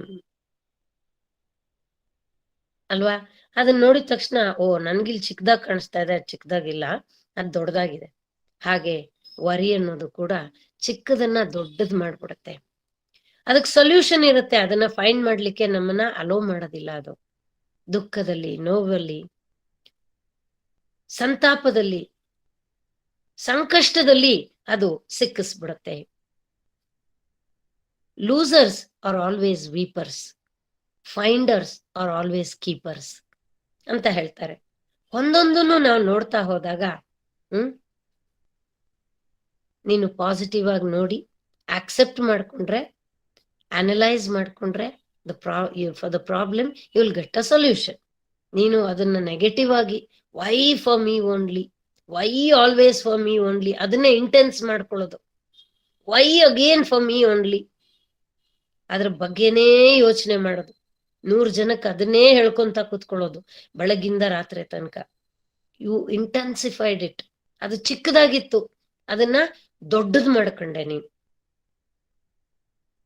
ಪಾಂಡವರು ವನವಾಸಕ್ಕೆ ಹೋದಾಗ ಅಲ್ಲಿ ಅವ್ರು ಎಲ್ಲಂದ್ರಲ್ಲಿ ಮಲ್ಕೋಬೇಕು, ಬಿಡಾರ ಹೂಡ್ಬೇಕು, ಇದೆಲ್ಲ ಇದ್ದಾಗ ಎಲ್ಲಿ ರಾಕ್ಷಸರು ಇರ್ತಾರೋ, ಎಲ್ಲಿ ಭೂತ ಪ್ರೇತಗಳು ಬರುತ್ತೋ, ಆಗ ಈ ಪಾಂಡವರು ಒಬ್ರಾದ್ಮೇಲೆ ಒಬ್ರು ಶಿಫ್ಟ್ ಹಾಕೊಂಡು ಕಾಯೋದು ರಾತ್ರಿ ಎಲ್ಲ. ನೀನ್ ಮಲ್ಕೋಪ್ಪ ಸ್ವಲ್ಪ ಹೊತ್ತು, ನಾನ್ ಆಮೇಲೆ ಮಲಗ್ತೀನಿ, ಈ ತರ ಮಾಡ್ತಾ ಇರ್ತಾರೆ. ಒಂದು ದಿನ ಆ ಪಾಂಡವರನ್ನ ಭೇಟಿ ಮಾಡ್ಲಿಕ್ಕೆ ಕೃಷ್ಣ ಬರ್ತಾನೆ. ಬಂದಾಗ ಇವರೆಲ್ಲ ಹೇಳ್ತಾರೆ, ಭೀಮ ಕೂಡ ಹೇಳ್ತಾನೆ, ಅಪ್ಪ ಒಬ್ಬ ದೈತ್ಯ ಇದಾನಪ್ಪ, ರಾಕ್ಷಸ, ಅವ್ನ್ ನಾವ್ ಏನೇನ್ ಮಾಡಿ ಎಷ್ಟು ಪ್ರಯತ್ನ ಮಾಡಿದ್ರು ನಮ್ ಕೈಲಿ ಸಂಹಾರ ಮಾಡ್ಲಿಕ್ಕೆ ಆಗ್ಲಿ. ಅರ್ಜುನನೂ ಅದೇ ಮಾತು ಹೇಳ್ತಾನೆ, ಭೀಮಾನೂ ಅದೇ ಮಾತು ಹೇಳ್ತಾನೆ. ಇನ್ನ ಯುಧಿಷ್ಠಿರ, ನಕುಲ ಸಹದೇವರು ಬಿಡಿ ಪಾಪ, ಅವ್ರ ಯುದ್ಧನು ಅವ್ರು ಸಂಹಾರ ಮಾಡಕ್ ಹೋಗಲ್ಲ, ಅವ್ರ ಕಷ್ಟ ಪಡಕ್ಕೂ ಆಗಲ್ಲ, ಅವ್ರ ಮನಸ್ಥಿತಿನೇ ಅಲ್ಲ ಅವ್ರದ್ದು. ಎಲ್ಲರೂ ಹೀಗೆ ಹೇಳ್ತಾರೆ ಕೃಷ್ಣನ ಹತ್ರ, ಬಹಳ ಕಷ್ಟ ಆಯ್ತಪ್ಪ, ಅವ್ನ್ ಇನ್ನೂ ನಾವು ಸಂಹಾರ ಮಾಡ್ಲಿಕ್ಕೆ ಆಗಿಲ್ಲ, ನಿರಾಳವಾಗಿ ನೆಮ್ಮದಿಯಾಗಿ ನಿದ್ದೆ ಮಾಡಕ್ ಆಗ್ತಾರೆ. ಆಗ ಕೃಷ್ಣ ಹೇಳ್ತಾನೆ, ಹೌದಾ, ಇವತ್ತು ನಾನ್ ಬಂದಿದ್ದೀನಲ್ವಾ, ನೀವೆಲ್ರೂ ನಿರಾಳವಾಗಿ ನಿದ್ದೆ ಮಾಡಿ, ಇವತ್ತು ನಾನ್ ಕಾಯ್ತೀನಿ, ನಾನ್ ನೋಡ್ತೀನಿ ಆ ರಾಕ್ಷಸನ್ನ ಅಂತ. ಆವಾಗ ಅವನು ಹೇಳ್ತಾನಂತೆ, ನಾನು ಆ ರಾಕ್ಷಸನ ಹತ್ರ ಹೋಗ್ಬೇಕಾದ್ರೆ ಪ್ರೀತಿಯಿಂದ ಹೋದೆ. ಅವನು ಹೇಗಿರ್ತಾನೆ ರಾಕ್ಷಸ ಅಂದ್ರೆ ಅನ್ನೋದನ್ನ ಅರ್ಥ ಮಾಡ್ಕೊಂಡು ಅವನ ಹತ್ರ ಹೇಗ್ ಹೋಗ್ಬೇಕೋ ನಾನು ಹಾಗೆ ಹೋದೆ. ನಿಮ್ಮ ಹತ್ರ ಅವನು ದೈತ್ಯಾಕಾರವಾಗಿ ಬೆಳೆದವನು, ನನ್ನ ಹತ್ರ ಅವನೇನಾದ ಚಿಕ್ಕವನಾದ, ಕುಬ್ಜನಾದ ಕಣ್ಮರೆನೆ ಆಗ್ಬಿಟ್ಟ. ನೋಡು, ಇಲ್ವೇ ಇಲ್ಲ ಅವನು ರಾಕ್ಷಸ, ಇಲ್ವೇ ಇಲ್ಲ ನೋಡು. ನಾವು ಯಾವ ರೀತಿ ಹೋಗ್ತೀವಿ ಒಂದು ಸಂದರ್ಭದ ಜೊತೆ, ಒಂದು ಸನ್ನಿವೇಶದ ಜೊತೆ, ಒಂದು ವ್ಯಕ್ತಿಯ ಜೊತೆ, ದಟ್ ಮ್ಯಾಟರ್ಸ್. ಅದು ಮಾನ್ಸ್ಟರ್ ತರನು ಆಗ್ಬೋದು, ಸಾಸಿವೆ ಕಾಳಿನ ತರ ಆಗಿ it may go out of horizon also. ಅದೆಲ್ಲ ನಿನ್ ಕೈಲಿದೆಯಪ್ಪ. Take a try first to accept the things as they are. ಒಂದ್ ಮಾತು ಹೇಳ್ತಾರಲ್ಲ, ಯಜಮಾನ್ರನ್ನ ಹೋಗ್ಬಿಟ್ಟು ನೀವು ನಮ್ಮ ಅಣ್ಣನ್ ತರ ಅಲ್ಲ ಅಂದ್ರೆ ಹೌ ಇಸ್ ಇಟ್ ಪಾಸಿಬಲ್? ಗಂಡನೇ, ಅಣ್ಣನೇ, ತಮ್ಮನೇ. ಹೀಗೆ ನಾವೇನೇನೋ ಯೋಚನೆ ಮಾಡ್ತೀವಿ. ಅತ್ತೇನ ನೀವು ನನ್ನ ತಾಯಿ ತರ ಅಲ್ಲ, ಅതെಂಗೆ ಅಲ್ವಾ? ಆದ್ರೆ ಅತ್ತೆಯಲ್ಲಿರೋ ಒಳ್ಳೆತನನ ನೋಡಿದ್ರೆ ಅಲ್ಲಿ ನನಗ್ ತಾಯಿ ಕಾಣಿಸ್ತಾಳೆ. It is all there in me. How do I understand? How do I adjust? How do I accept? And then I'll bring it to the level of appreciating. ಇನ್ನೊಂದು ಚೆನ್ನಾಗಿರೋ ಮಾತು ಜ್ಞಾಪಕ ಬರ್ತಾ ಇದೆ. God makes only originals, never duplicates. ನೀನ್ ಯಾಕೆ ಹಾಗ್ ಮಾಡ್ಲಿಕ್ಕೆ ಪ್ರಯತ್ನ ಮಾಡ್ತಾ ಇದೀಯಾ? ಮಾಡಬೇಡ. Let everything be like that. And now, that itself will start looking beautiful to you after some time. What was insecurity before will become security later. ಇದೆಲ್ಲ ನೋಡ್ತಾ ಹೋದಾಗ ನೋಡಿ, ನಮ್ಮೊಳಗೆ ಎಷ್ಟು ಶಕ್ತಿ ಇದೆ. ಇದೆಲ್ಲ ಶಕ್ತಿಗಳನ್ನ ನಾವು ಎಷ್ಟು ಮಟ್ಟಕ್ಕೆ ಬೆಳೆಸ್ಕೋಬಹುದು. ಬೆಳೆಸ್ಕೊಂಡಾಗ ಈ ಶಕ್ತಿಯ ಮುಂದೆ ನಮ್ಮ ಜೀವನದಲ್ಲಿ ಬರೋ ಸಮಸ್ಯೆಗಳು ಯಾವ ಮಹಾ ನಮಗಿರೋ ಶಕ್ತಿ ಮುಂದೆ ಯಾವ ಸಮಸ್ಯೆ ತಾನೇ ನಿಂತ್ಕೊಳ್ಳಿಕ್ಕೆ ಸಾಧ್ಯ ಆಗುತ್ತೆ?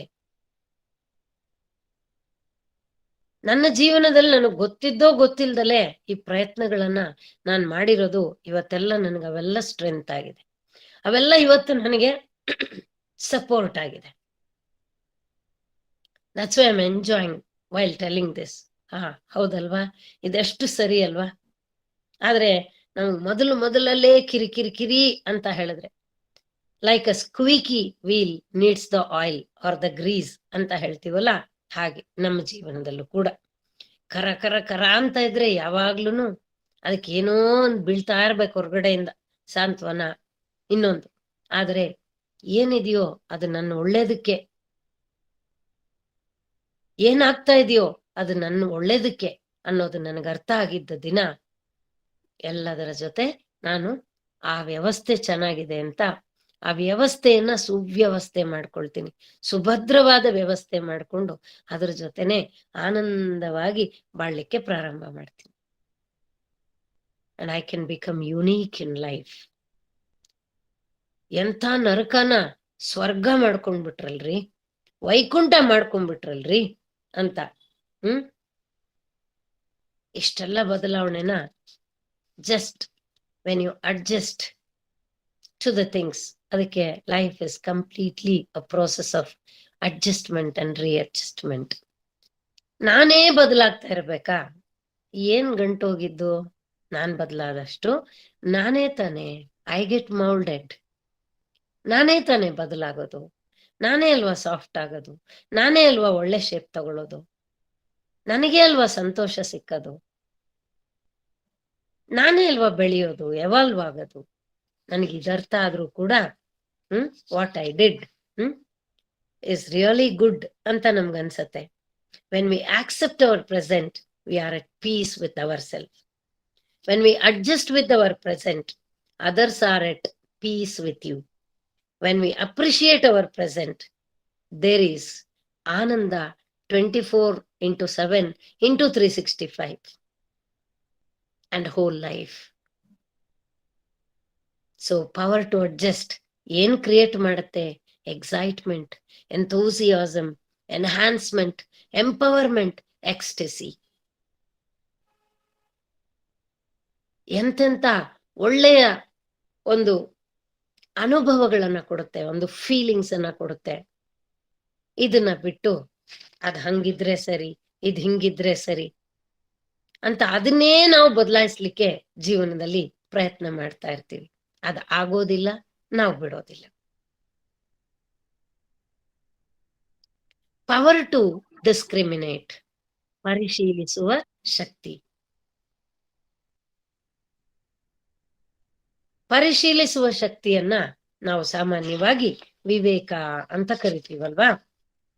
ಈ ವಿವೇಕ ಅನ್ನೋ ಪದದ ನಿರ್ವಚನ ನೋಡೋಣ. ವಿವಿಚ್ಯ ಗ್ರಹಣಂ ವಿವೇಕ. ಒಳಿತು ಕೆಡುಕುಗಳನ್ನ, ಧರ್ಮ ಅಧರ್ಮಗಳನ್ನ, ಪುಣ್ಯ ಪಾಪಗಳನ್ನ ಬೇರ್ಪಡಿಸಿ ಗ್ರಹಿಸುವ ಸಾಮರ್ಥ್ಯವೇ ವಿವೇಕ. ಕತ್ತಲು ಕವಿದಾಗ ದಾರಿಯನ್ನು ಕ್ರಮಿಸಲೇಬೇಕಾದಾಗ ಕೃತಕ ಬೆಳಕು, ಲಾಂಧ್ರನೋ ಲ್ಯಾಂಟರ್ನೋ ಬ್ಯಾಟ್ರಿನೋ ಇದರ ಸಹಾಯ ಎಷ್ಟು ಅಗತ್ಯನೋ ಹಾಗೆ ನಾವು ಬಾಳ ದಾರಿಯಲ್ಲಿ ಮುನ್ನಡೆಯಲು ಬೇಕಾದ ಒಂದು ಬೆಳಕೆ ಈ ವಿವೇಕ. ಬೆಳಕು ಸಮರ್ಪಕವಾಗಿದ್ದು ದೃಷ್ಟಿಯೂ ಸರಿಯಾಗಿದ್ದಲ್ಲಿ ಮಾತ್ರ ಮುನ್ನಡೆ ಸಲೀಸಾಗುವಂತೆ ವಿವೇಕ ಬಾಳದಾರಿಯನ್ನ ಬೆಳಗುತ್ತಿದ್ದು, ಅದನ್ನು ಗುರುತಿಸುವ ಜ್ಞಾನದ ಅಂತಃಚಕ್ಷುವು ಕೂಡ ತೆರೆದಿದ್ದಲ್ಲಿ ಮಾತ್ರ ಬಾಳ ಯಾತ್ರೆ ಸುಗಮ ಹಾಗೂ ಸಾರ್ಥಕ. ಹಿರಿಯರು ಒಂದೊಂದು ಮಾತು ಅವರ ಅನುಭವದಿಂದ ಹೊರಗೆ ತೆಗೆದಿರುವಂತ ಆಣಿಮುತ್ತುಗಳು ಇವೆಲ್ಲ, ಅನರ್ಘ್ಯವಾದ ರತ್ನಗಳು. ಅದಕ್ಕೆ ಆ ವಾಕ್ಯಗಳನ್ನ ಹಾಗೆ ನಿಮ್ ಜೊತೆ ಹಂಚ್ಕೋತಾ ಇದ್ದೀನಿ ಓದೋ ಮೂಲಕ. ಯಾಕಂದ್ರೆ ಆ ಪದಗಳು ಎಷ್ಟು ಚೆನ್ನಾಗಿ ಬೆಸೆದು ಅದರ ಒಂದು ಅರ್ಥ ಎಷ್ಟು ಸಂಪೂರ್ಣವಾಗಿ, ಒಂದು ಇಷ್ಟು 4 ಲೈನ್ ಓದ್ಬಿಟ್ರೆ ಮನಸ್ಸಿಟ್ಟು ಅದನ್ನ ಅರ್ಥ ಮಾಡ್ಕೊಂಡ್ಬಿಟ್ರೆ ಪದೇ ಪದೇ ಪದೇ ಪದೇ ನಮ್ಗಿನ್ನೇನು ಪೆಟ್ಟುಗಳು ಬೇಕಾಗಿಲ್ಲ, ಚಾವುಟಿ ಏಟುಗಳು ಬೇಕಾಗಿಲ್ಲ.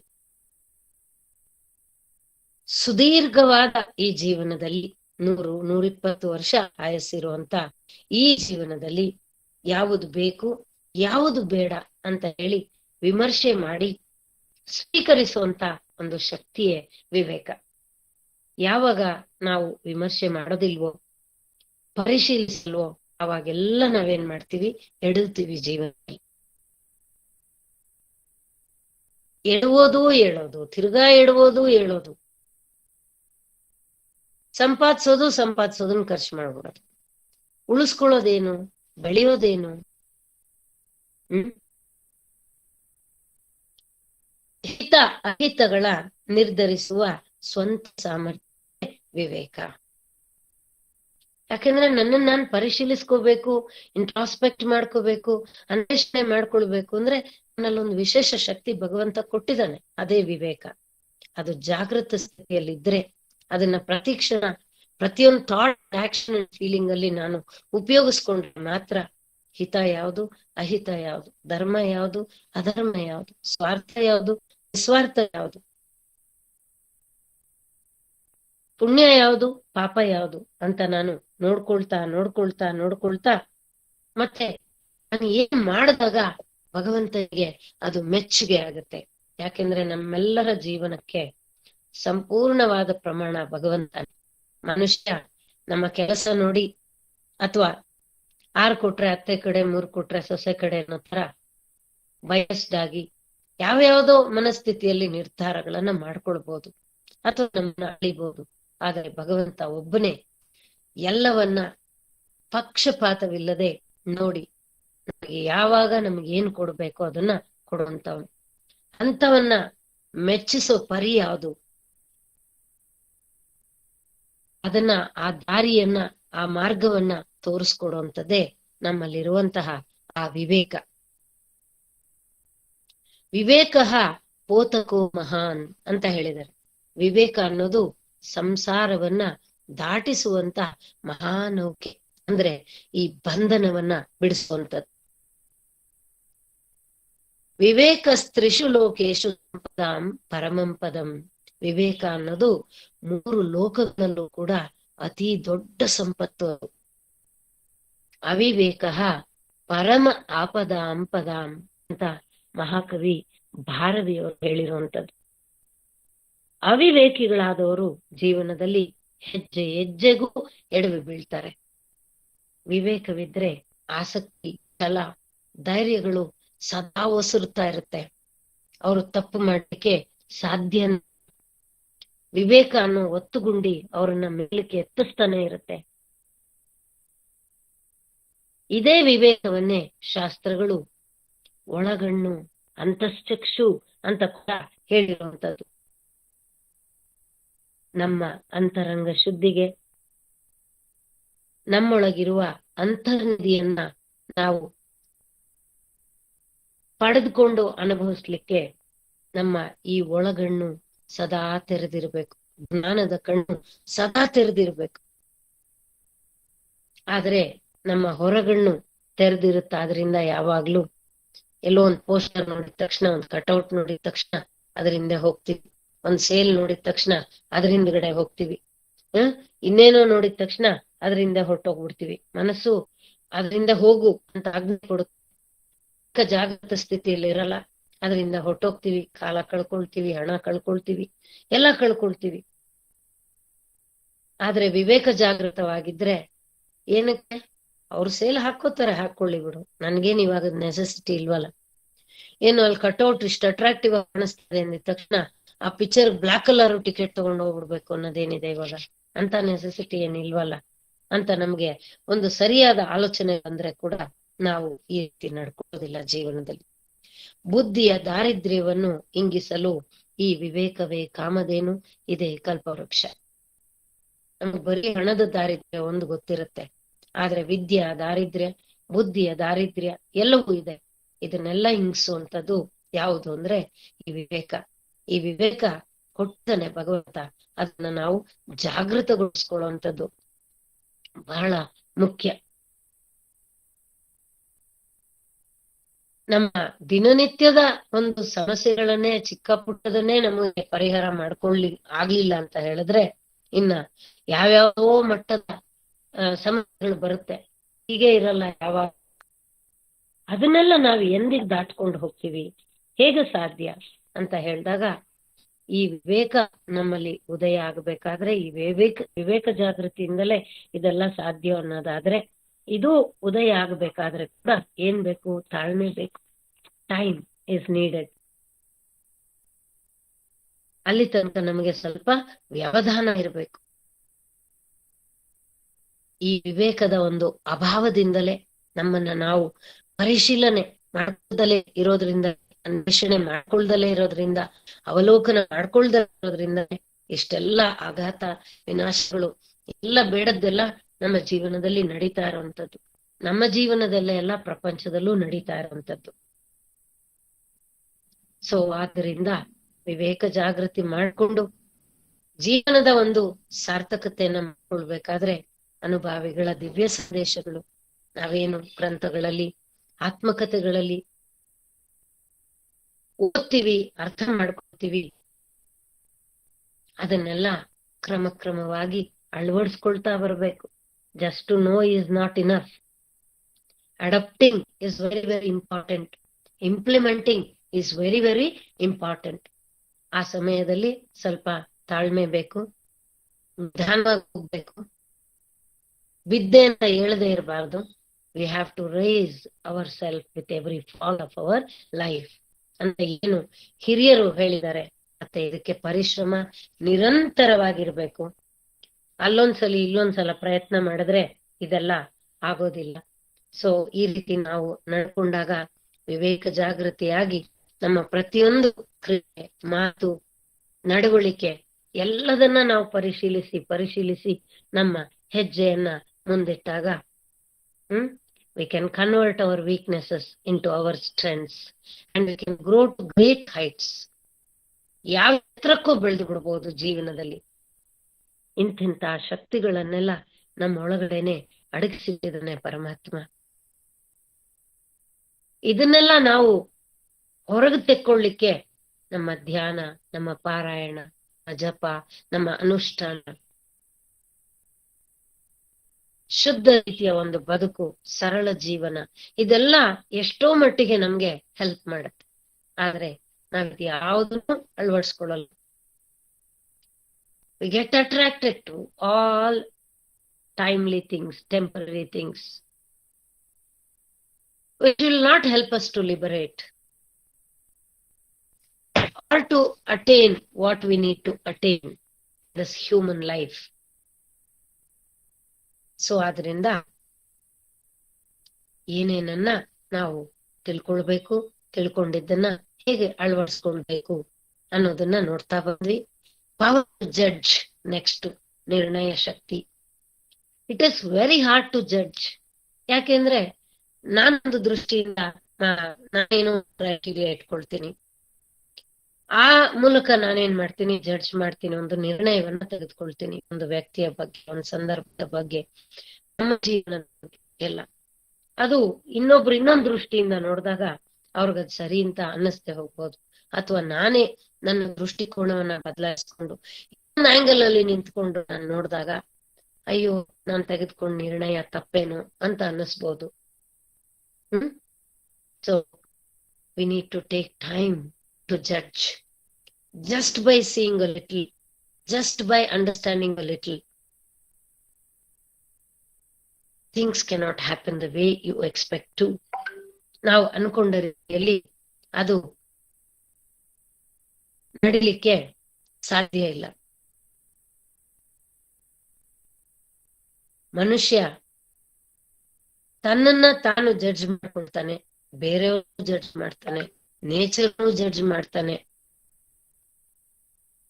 ಎಲ್ಲವನ್ನೂ ಜಡ್ಜ್ ಮಾಡ್ಕೊಳ್ತಾನೆ. ತಾನ್ ಮಾಡ್ತಾರೋ ಈ ಜಡ್ಜ್ಮೆಂಟ್ ಸರಿನಾ ತಪ್ಪ, ಆ ಜಡ್ಜ್ಮೆಂಟ್ ಪ್ರಕಾರ ಲೇಬ್ಲಿಂಗ್, ಬ್ರ್ಯಾಂಡಿಂಗ್ ಎಲ್ಲ ನಡೆದೋಗುತ್ತೆ. ಅದನ್ನ ಬದಲಾಯಿಸ್ಬೇಕು ಅಂದ್ರೆ ಕೂಡ ತುಂಬಾ ಕಷ್ಟ ಆಗ್ಬಿಡುತ್ತೆ.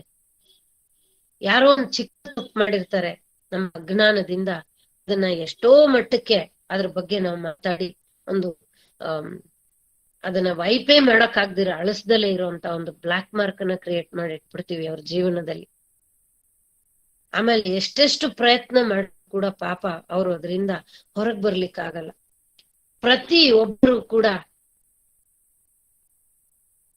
ಅವ್ರನ್ನ ಅದೇ ದೃಷ್ಟಿಕೋನದಲ್ಲಿ ನೋಡ್ತಾರೆ.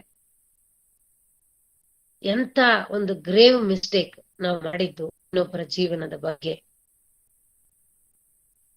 ಆದ್ರಿಂದ ನಾವ್ ಯಾರನ್ನಾದ್ರೂ ಏನನ್ನಾದ್ರೂ ಜಡ್ಜ್ ಮಾಡ್ತೀವಿ ಅಂತ ಹೇಳಿದ್ರೆ ಅದನ್ನ ಬಹಳ ನಿರಾಳವಾಗಿ ನಾನಾ ದೃಷ್ಟಿಕೋನಗಳಿಂದ ಆಲೋಚನೆ ಮಾಡಿ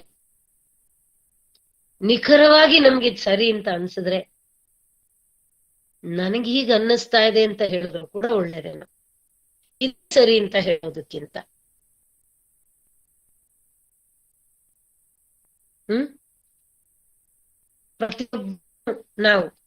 ಪ್ರತಿಯೊಂದನ್ನು ನಾವು ನಮಗ್ ಗೊತ್ತಿಲ್ದಿರ ಈ ತರ ತಪ್ಪಾದ ರೀತಿಯಲ್ಲಿ ನಿರ್ಣಯ ಮಾಡ್ತಾ ಹೋಗ್ತೀವಲ್ವಾ ಜೀವನದಲ್ಲಿ. This is the error what we are committing in our judging tendencies ಅಂತ ಹೇಳ್ತಾರೆ. ಅದಕ್ಕೆ it is a very hard task. Many times ಯಾರಾದ್ರೂ ನನ್ನನ್ನ ಜಡ್ಜ್ ಆಗಿ ಬರ್ತೀರಾ ಅಂದಾಗ ನನಗ ತುಂಬಾ ಕಷ್ಟ ಅಂತ ಅನ್ಸುತ್ತೆ.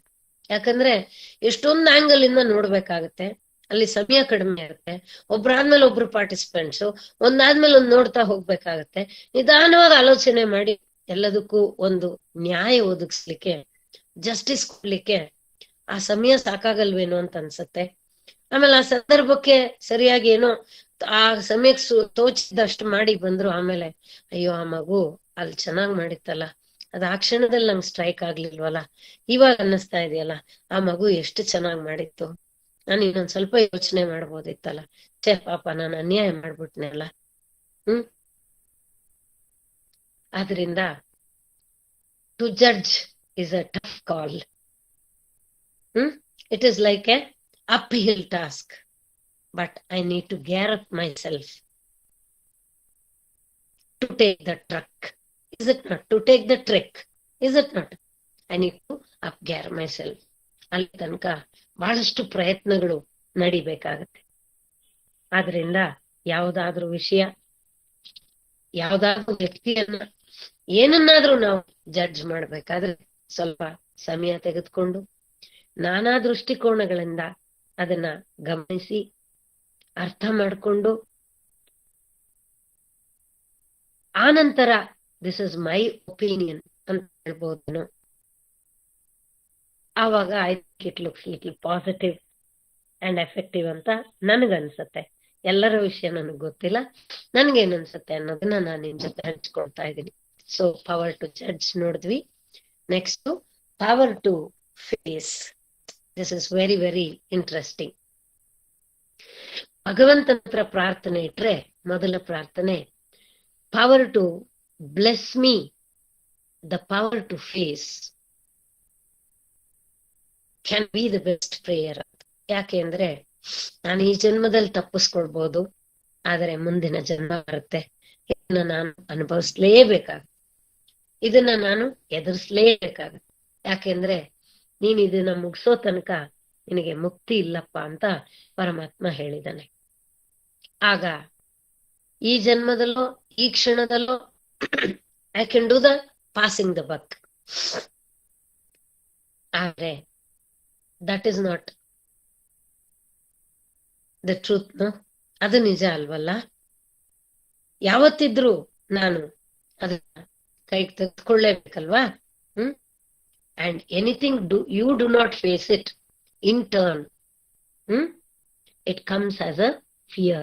It turns out as fear. It turns out as fear. ಭಯವಾಗಿ ಮಾರ್ಪಟ್ಬಿಡುತ್ತೆ ಅದು. ಆದ್ರಿಂದ ಎದುರಿಸೋ ಶಕ್ತಿಯನ್ನ ಬೆಳೆಸ್ಕೋ, ಬೇರೆಯವ್ರ ಸಹಾಯ ತಗೋ, ನಾನಾ ಪ್ರಯತ್ನಗಳನ್ನ ಮಾಡು, ಪರವಾಗಿಲ್ಲ. ಒಂದು ಫಾರ್ಮುಲಾ ಇರುತ್ತೆ, it doesn't care who applies it. If applied properly it will give you the result. ಅಷ್ಟೇ. ಒಂದು ಫಾರ್ಮುಲಾನ ನೀನು ಸರಿಯಾಗಿ ಅಪ್ಲೈ ಮಾಡಿದ್ರೆ ಸರಿಯಾದ ರಿಸಲ್ಟ್ ಬರುತ್ತೆ. ಯಾರ್ ಮಾಡಿದ್ರು, ಯಾವಾಗ ಮಾಡಿದ್ರು, ಹೇಗ್ ಮಾಡಿದ್ರು, ಏತಕ್ ಮಾಡಿದ್ರು, it doesn't matter. It doesn't matter. So ಆದ್ರಿಂದ ಜೀವನದಲ್ಲಿ ಎದುರಿಸೋ ಶಕ್ತಿನ ಕಲಿದೆ ಇದ್ರೆ ಭಗವಂತ ಕೂಡ ನಮ್ ಸಹಾಯಕ್ಕೆ ನಿಲ್ಲೋದಿಲ್ಲ. ಯಾಕಂದ್ರೆ ಅದಕ್ ಬೇಕಾದ ಮಾರ್ಗದರ್ಶನ ಕೊಡ್ತಾನೆ, ಎಲ್ಲ ರೀತಿಯ ಸಹಾಯಗಳನ್ನ ಒದಗಿಸ್ಕೊಡ್ತಾನೆ. ಎಲ್ಲ ಮಾಡಾದ್ಮೇಲೂ ನಾನು ಒಂದ್ ಸ್ವಲ್ಪ ಧೈರ್ಯ ತಗೊಂಡು ನನ್ನ ಹೆಜ್ಜೆನ ನಾನೇ ಮುಂದೆ ಇಡ್ಬೇಕು. ಅಂಬೆಗಾಲ್ ಇಡ್ತಾ ಇರೋ ಮಗುನ ಹೇಗ್ ನಿಂತ್ಕೋಬೇಕು ಅಂತ ನಾವು ಅದ್ರ ತರಾನೇ ಅದ್ರ ಪಕ್ಕನೇ ಹೋಗಿ ಹಾಗೇ ನಾವು ನಿಂತ್ಕೊಂಡು ಕೂಡ ಅದಕ್ಕೆ ತೋರಿಸ್ಬೋದು, ಬಾಯಿನ ಹೇಳ್ಬೋದು, ವಿಡಿಯೋ ತೋರಿಸ್ಬೋದು, ಪಕ್ಕದಲ್ಲೇ ಪ್ರಾಕ್ಟಿಕಲ್ ಆಗಿ ಡೆಮಾನ್ಸ್ಟ್ರೇಷನ್ ಕೊಡ್ಬೋದು. ಆದ್ರೆ ಆ ಮಗು ತನ್ನ ಪ್ರಯತ್ನವನ್ನ ಮಾಡ್ಬೇಕು. ಆ ಮಗು ತನ್ನ ಪ್ರಯತ್ನ ಮಾಡದಲ್ಲೇ ಇದ್ರೆ how is it possible, how can it stand? ಆದ್ರಿಂದ ಜೀವನದಲ್ಲಿ ಎಂದಿಗೂ ನಾನು ಹೇಳ್ತಾ ಇರ್ತೀನಿ, ಎಷ್ಟೊಂದ್ ಜನರನ್ನ ನಾನು ನೋಡ್ತೀನಿ, ಭಗವಂತ ನನಗ್ ಕಷ್ಟ ಕೊಡ್ಬೇಡಪ್ಪ, ಇವತ್ತು ಮಳೆ ಬರ್ಬಾರ್ದಪ್ಪ, ಇವತ್ತು ಇದು ಹೀಗಾಗ್ಬಾರ್ದಪ್ಪ, ಹಾಗಾಗ್ಬಾರ್ದಪ್ಪ. ಇದೆಲ್ಲ ಯಾಕೆ ಈ ತರ ಪ್ರಾರ್ಥನೆ ಮಾಡ್ತೀವಿ ಅಂದ್ರೆ we are not ready to face it. ಪ್ರಕೃತಿ ಇವತ್ತೇನ್ ಕೊಡುತ್ತೋ ಅದನ್ನ ಫೇಸ್ ಮಾಡ್ಲಿಕ್ಕೆ ನಾನು ತಯಾರಿಲ್ಲ. ನನ್ನ ಕರ್ಮಾನುಸಾರ ಇವತ್ತೇನ್ ಬರುತ್ತೋ ಅದನ್ನ ನಾನು ಫೇಸ್ ಮಾಡ್ಲಿಕ್ಕೆ ನಾನು ತಯಾರಿಲ್ಲ. ಅದಕ್ಕೆ ನಾನು ಮೊದಲೇ ಪರಮಾತ್ಮನ ಹತ್ರ ಕೇಳ್ಕೊಂಡ್ಬಿಟ್ರೆ ಇದು ಬರೋದಿಲ್ಲ ಅಂತ ಅನ್ಕೊಂಡು ನಾವೇನ್ ಮಾಡ್ತೀವಿ ಅಂದ್ರೆ ಆ ರೀತಿಯ ಪ್ರಾರ್ಥನೆಗಳನ್ನ ಮಾಡ್ತೀವಿ. ಆದ್ರೆ ಭಗವಂತ ಹೇಳ್ತಾನೆ, ನೀನೇನ್ ಇನ್ವೆಸ್ಟ್ ಮಾಡಿದೀಯೋ ಅದೇ ನಿನಗೆ ಬರೋದು ಫಲ ರೂಪದಲ್ಲಿ. ನೀವತ್ತೇನ್ ಅನುಭವಿಸ್ಬೇಕೋ ಅದನ್ನ ಅನುಭವಿಸ್ಲೇಬೇಕು. ಆದ್ರೆ if you get ready, I will be there to support you. ನಾನು ನಿನ್ನ ಜೊತೆ ಇರ್ತೀನಿ. ಆ ಶಕ್ತಿಯಿಂದ, ನನ್ನ ಒಂದು ಶಕ್ತಿಯಿಂದ ನೀನ್ ಅದನ್ನ ಸುನಾಯಾಸವಾಗಿ ಎದುರಿಸಬಹುದು ಅಷ್ಟೆ. Intensity can be reduced. Intensity can be reduced, but ನೀನ್ ಅದರಿಂದ ತಪ್ಪಿಸ್ಕೊಳ್ಳಿಕ್ಕೆ ಆಗಲ್ಲ. ಈ ಜನ್ಮವಲ್ದಿದ್ರೆ ಮುಂದಿನ ಜನ್ಮಕ್ಕಾದ್ರೂ ಇದು ನಿನ್ನನ್ನು ಕಾಯ್ತಾನೇ ಇರುತ್ತೆ. ಯಾವ ಜನ್ಮದಲ್ಲಿ ಏನ್ ಮಾಡಿದೆ ನೋಡ್ರಿ, ಇವತ್ತು ಅನುಭವಿಸ್ತಾ ಇದ್ದೀನಿ ಅಂತ ನಾವು ಪ್ರತಿದಿನ ಆಡ್ತಾ ಇರ್ತೀವಲ್ವಾ ಈ ತರದ್ ಮಾತುಗಳೆಲ್ಲ. ಇವನ್ನ ಮತ್ತೆ ಯಾಕೆ ಪೋಸ್ಟ್ಪೋನ್ ಮಾಡ್ಕೊಳ್ಳೋದು? ಸೊ ಯಾವಾಗ ಏನ್ ಬರುತ್ತೋ ಬರ್ಲಿ, ಗೋವಿಂದನ ದಯೆ ಇರ್ಲಿ ಅಂತ ನಾವು ಅನ್ಕೊಂಡೋದಾಗ, when we fear we cannot face, when we face there is no fear. ಯಾವಾಗ ನನ್ಗೆ ಆಗಲ್ಲ ಅಂತ ಅನ್ಕೋತೀನೋ ಆವಾಗ ಭಯ ಆಗುತ್ತೆ ನನ್ಗೆ. ಯಾವಾಗ ಲೆಟ್ ಮಿ ಫೇಸ್ ಅಂತ ನಾನು ಅನ್ಕೋತೀನೋ ಆಗ ಆ ಭಯ ನನ್ನನ್ನ ಬಿಟ್ಟು ಹೋಗುತ್ತೆ. ಕೋತಿಗಳ ಹಿಂಡು ನಮ್ಮನ್ನ ಅಟ್ಟಿಸ್ಕೊಂಡ್ ಬರ್ತಾ ಇದ್ರೆ ನಾವೆಷ್ಟು ಓಡಿದ್ರು ಅವು ಅಟ್ಟಿಸ್ಕೊಂಡೇ ಬರುತ್ತಂತೆ. ನಾನು ತಿರುಗಿ ನಿಂತ್ಕೊಂಡ್ರೆ ಅವು ಓಡಿ ಹೋಗ್ತವಂತೆ. ಆ ರೀತಿ ಜೀವನದಲ್ಲಿ ಬರುವ ಸಮಸ್ಯೆಗಳು, ಸಂದರ್ಭಗಳು, ಸಂಕಷ್ಟಗಳು ಕೂಡ ಅದು ಅದರ ಶಕ್ತಿಯನ್ನ ಕಳೆದುಕೊಳ್ಳಿಕ್ಕೆ ನಾವು ಅದನ್ನ ಹಿಮ್ಮೆಟ್ಟಿ ನಿಲ್ಬೇಕಾಗತ್ತೆ. ಆದ್ರೆ ನಾವೇನ್ ಮಾಡ್ತೀವಿ, we give power to the negatives, we give power to the problems than finding solutions. So ಅದಕ್ಕೆ ಲೆಟ್ಸ್ ಫೇಸ್ ಇಟ್ ಅಂತ ತಗೊಳ್ಳುವಂತೆ ಜೀವನದಲ್ಲಿ ಎಲ್ಲವನ್ನು. ಇಲ್ಲೊಂದು ಉದಾಹರಣೆ, ಒಂದಷ್ಟು ಬರ್ಕೊಂಡಿದ್ದೀನಿ ಚೆನ್ನಾಗಿದೆ ಅಂತ, ಆದ್ರೆ ಒಂದೇ ಒಂದು ಹಂಚ್ಕೊಳ್ತೀನಿ.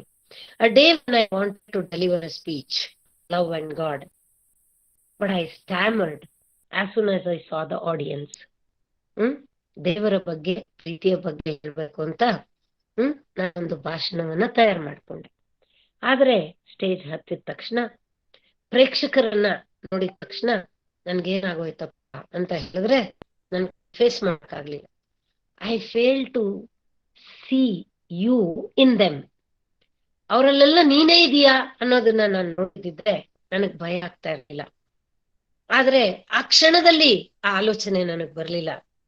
ಇವರೆಲ್ಲ ನನ್ನನ್ನ ಮಾಕ್ ಮಾಡ್ತಾರೇನೋ, ನನ್ನನ್ನು ಅಣಗಿಸ್ಕೋತಾರೇನೋ ಅಂತ ಹೇಳ್ಬಿಟ್ಟು ಏನೋ ಒಂದು ಭಯ ನನ್ ಮನ್ಸನ್ನ ಆವರಿಸ್ಕೊಂಡ್ಬಿಡ್ತು. ಐ ಸ್ಟಾರ್ಟೆಡ್ ಏನು ನಾನೇನ್ ಮಾಡ್ಲಿಕ್ಕೆ ಶುರು ಮಾಡ್ಬಿಟ್ಟೆ, ಫಂಬ್ಲಿಂಗ್. ನಾನು ತಡವರಿಸ್ಲಿಕ್ಕೆ ಶುರು ಮಾಡ್ಬಿಟ್ಟೆ. Then nobody will accept my speech, like my speech. I cannot be a good speaker. Is it not? ನಿನ್ನನ್ನ ಅವರೆಲ್ಲರಲ್ಲಿ ನೋಡದೇ ಇರೋದೇ ನಾನು ಮಾಡಿದ ತಪ್ಪು. ನೋಡಿದ್ರೆ ಭಗವಂತ ನಿನ್ನ ಬಗ್ಗೆ ನಾನು ಹೇಳ್ಬೇಕು ಅಂತ ನಾನು ಸ್ಟೇಜ್ ಮೇಲೆ ಹೋದವನು ನಾನು ಫೇಲ್ ಆಗ್ಬಿಟ್ಟೆ ಅಂದ್ರೆ ನಾನು ಏನ್ ಮಾಡ್ಬೇಕಾಗಿತ್ತೋ ಅದನ್ನೇ ನಾನು ಮರ್ತು ಬಿಟ್ಟೆ. ಆಗ್ಲೂ ಕೂಡ ನೀನೇನ್ ಮಾಡ್ದೆ ಅಂದ್ರೆ, gently you stroked my hair and you said, come let's face it, come let's face it. ಎಂಥ ಔದಾರ್ಯವಂತ ನೋಡಿ ಭಗವಂತ. ಎಷ್ಟು ಪ್ರೀತಿಯಿಂದ ಬಾ ಮಗು ಅಂತ ತಲೆನ ಹೀಗೆ ನೇವರಿಸಿ, ಲೆಟ್ಸ್ ಫೇಸ್ ಇಟ್, ನಾನಿದ್ದೀನಿ ಬಾ ನಿನ್ ಜೊತೆ, ನನ್ನ ಬಗ್ಗೆ ನೀನ್ ಹೇಳ್ಬೇಕು ಅಂತ ಬಂದು ನಿಂತಾಗ ನಾನೇ ನಿನ್ ಕೈ ಬಿಡ್ತೀನ? ಹಾಗೆ ಜೀವನದ ಎಲ್ಲ ಸಂದರ್ಭಗಳಲ್ಲೂ ನಾವು ಅವನನ್ನ ಸ್ಮರಣೆ ಮಾಡ್ಕೊಂಡ್ರೆ ಅವನ್ ನಮ್ ಕೈ ಬಿಡ್ತಾನ? ಅವಾಗ ನಮ್ಗೆ ಯಾವ್ದಾದ್ರೂ ಕಷ್ಟ ಅಂತ ಅನ್ಸತ್ತ?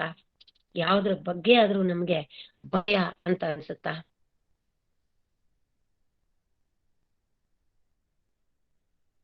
FEAR, ಫಿಯರ್ ಅನ್ನುವಾಗ false experience appearing as real ಅಂತ ಎಕ್ಸ್ಪಾನ್ಷನ್ ಕೊಟ್ಟಿದ್ರು ನನ್ನ ಗುರುಗಳು ಒಂದು ಕ್ಲಾಸ್ ಅಲ್ಲಿ. ನೀನ್ ಅನ್ಕೊಂಡಿದ್ದೆ ಅಷ್ಟೇ ಅದು ಹಾಗೆ ಅಂತ, ಆದ್ರೆ ಅದು ಹಾಗಲ್ಲ ಅನ್ನೋದು ನಮ್ಗೆ ಅರ್ಥ ಆದ ತಕ್ಷಣನೇ ಮನಸ್ಸು ಎಷ್ಟು ರಿಲ್ಯಾಕ್ಸ್ ಆಗ್ಬಿಡುತ್ತೆ. Then you summon strength to face it.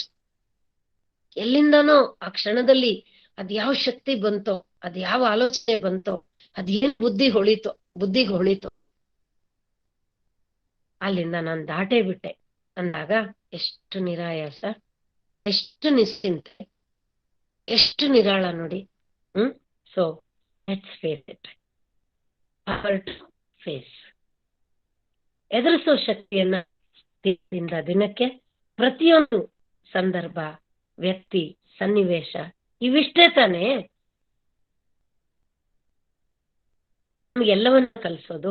ಅದ್ರ ಜೊತೆ ನಾವು ಕಲಿತಾ ಬೆಳೀತಾ ನಮಗಿಷ್ಟೆಲ್ಲವನ್ನ ತಿಳಿಸ್ಕೊಟ್ಟು ನಮ್ಮನ್ನ ಬೆಳೆಸಿದ್ದಕ್ಕೆ ಭಗವಂತನಿಗೆ ಗ್ರಾಟಿಟ್ಯೂಡ್ ತೋರ್ಸೋದಂತೂ ಮರೆಯೋದು ಬೇಡ ಅಷ್ಟೆ. ಯಾಕಂದ್ರೆ ಅವ್ನು ನೋಡಿ, ಸಪ್ತಶಕ್ತಿಗಳು ಆಲ್ರೆಡಿ ನಾವು ಡಿಸ್ಕಸ್ ಮಾಡ್ಬಿಟ್ವಿ. ಲಾಸ್ಟ್ ಪವರ್ ಟು ಕೋಆಪರೇಟ್, ಸಹಕರಿಸುವಂತ ಒಂದು ಶಕ್ತಿ.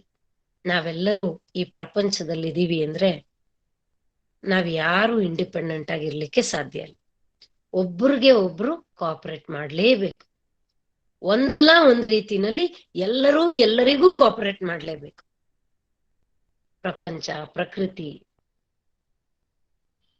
ನಾನು ನಿನಗೆ, ನೀನು ನನಗೆ, ಅವರು ಇನ್ನೊಬ್ರಿಗೆ, ಇನ್ನೊಬ್ಬರಿಗೆ ಎಲ್ಲವೂ ಎಲ್ಲದರ ಮೇಲೂ ಡಿಪೆಂಡ್ ಆಗೇ ಇರುವಂತದ್ದು. ಯಾವುದು ಇಂಡಿಪೆಂಡೆಂಟ್? ನಮ್ ತಂದೆ ಒಂದು ಮಾತು ಹೇಳೋರು, ಬಂಗಾರದ ತಟ್ಟೆ ಅದು ಮಣ್ಣಿನ ಗೋಡೆಗೆ ಒರಗ್ಬೇಕಮ್ಮ. ಬಂಗಾರದ ತಟ್ಟೆ ಅಂತ ಅದು ಹಾಗೆ ನಿಂತ್ಕೊಳಕ್ಕಾಗತ್ತ? ಅದು ಯಾವ್ದು ಏನಾದ್ರೂ ಅದಕ್ಕೊಂದು ಅವಲಂಬನೆ ಅನ್ನೋದೇ ಇದೆಯಮ್ಮ. ಸೊ ಆ ಅವಲಂಬನೆ ಅಂದ್ರೆ ಆ ಡಿಪೆಂಡೆನ್ಸಿ ಪ್ರಾಸೆಸ್ ಅಲ್ಲಿ ಪ್ರತಿಯೊಬ್ಬರಿಗೂ to our best we need to operate. The greatest awakening is acceptance. To accept, we need to understand and realize that we have understood and start cooperating. And don't make any noise. Don't make any noise anymore. ಇನ್ನ ಕರಕರ ಪರಪರ ಅಂತ ಇರಬೇಡ ನೀನು, ಗೊಣಗಾಟ ಬೇಡ. ಮೊದಲು ನೀನು ನಿನ್ನ ಜೊತೆ ಸಹಕರಿಸುವ ಶಕ್ತಿಯನ್ನ ಬೆಳೆಸ್ಕೊ. ಅಂದ್ರೆ ನನ್ ಮನ್ಸು ಒಂದ್ ಹೇಳುತ್ತೆ, ಬುದ್ಧಿ ಒಂದ್ ಹೇಳುತ್ತೆ, ಇಂದ್ರಿಯಗಳು ಒಂದ್ ಹೇಳುತ್ತೆ. ಏನ್ ಹೇಳ್ತಾ ಇದೆ ಅಂತ ಅರ್ಥ ಮಾಡ್ಕೊ, ಅದ್ರ ಜೊತೆ ಸಹಕರಿಸು. What you give only you get back. ನೀನ್ ಹೇಗ್ ಕೋಆಪರೇಟ್ ಮಾಡ್ತೀಯೋ ನಿನ್ನ ಸಮಯಕ್ಕೆ ಎಲ್ಲರೂ ನಿನಗೆ ಹಾಗೆ ಕೋಆಪರೇಟ್ ಮಾಡ್ತಾರೆ. ನೀನ್ ಯಾರಿಗ್ ಮಾಡಿರ್ತೀಯೋ ಅವರೇ ಮಾಡದಲ್ಲ ಇದ್ರು ಇನ್ನೊಂದು ಮೂಲಕ ಇನ್ನೊಬ್ಬರ ಮುಖಾಂತರ ನಿನಗೆ ಸರಿಯಾದ ಸಮಯಕ್ಕೆ ಸರಿಯಾಗಿರೋದು ಒದಗಿ ಬರುತ್ತೆ ಸಹಕಾರ. This is how everything is going on in this creation.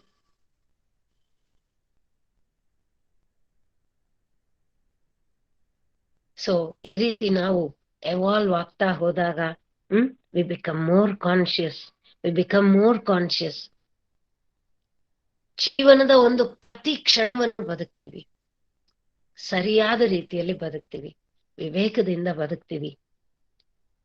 ಎಷ್ಟು ಚೆನ್ನಾಗಿ ಬದುಕ್ಬೋದು, ನಾವೆಂತ ಆದರ್ಶಪ್ರಾಯ ಜೀವನ ನಡೆಸ್ಬೋದು ಅನ್ನೋದೆಲ್ಲಾನು ನಮಗೆ ಅರ್ಥ ಆಗ್ತಾ ಹೋಗುತ್ತೆ ಜೀವನದಲ್ಲಿ.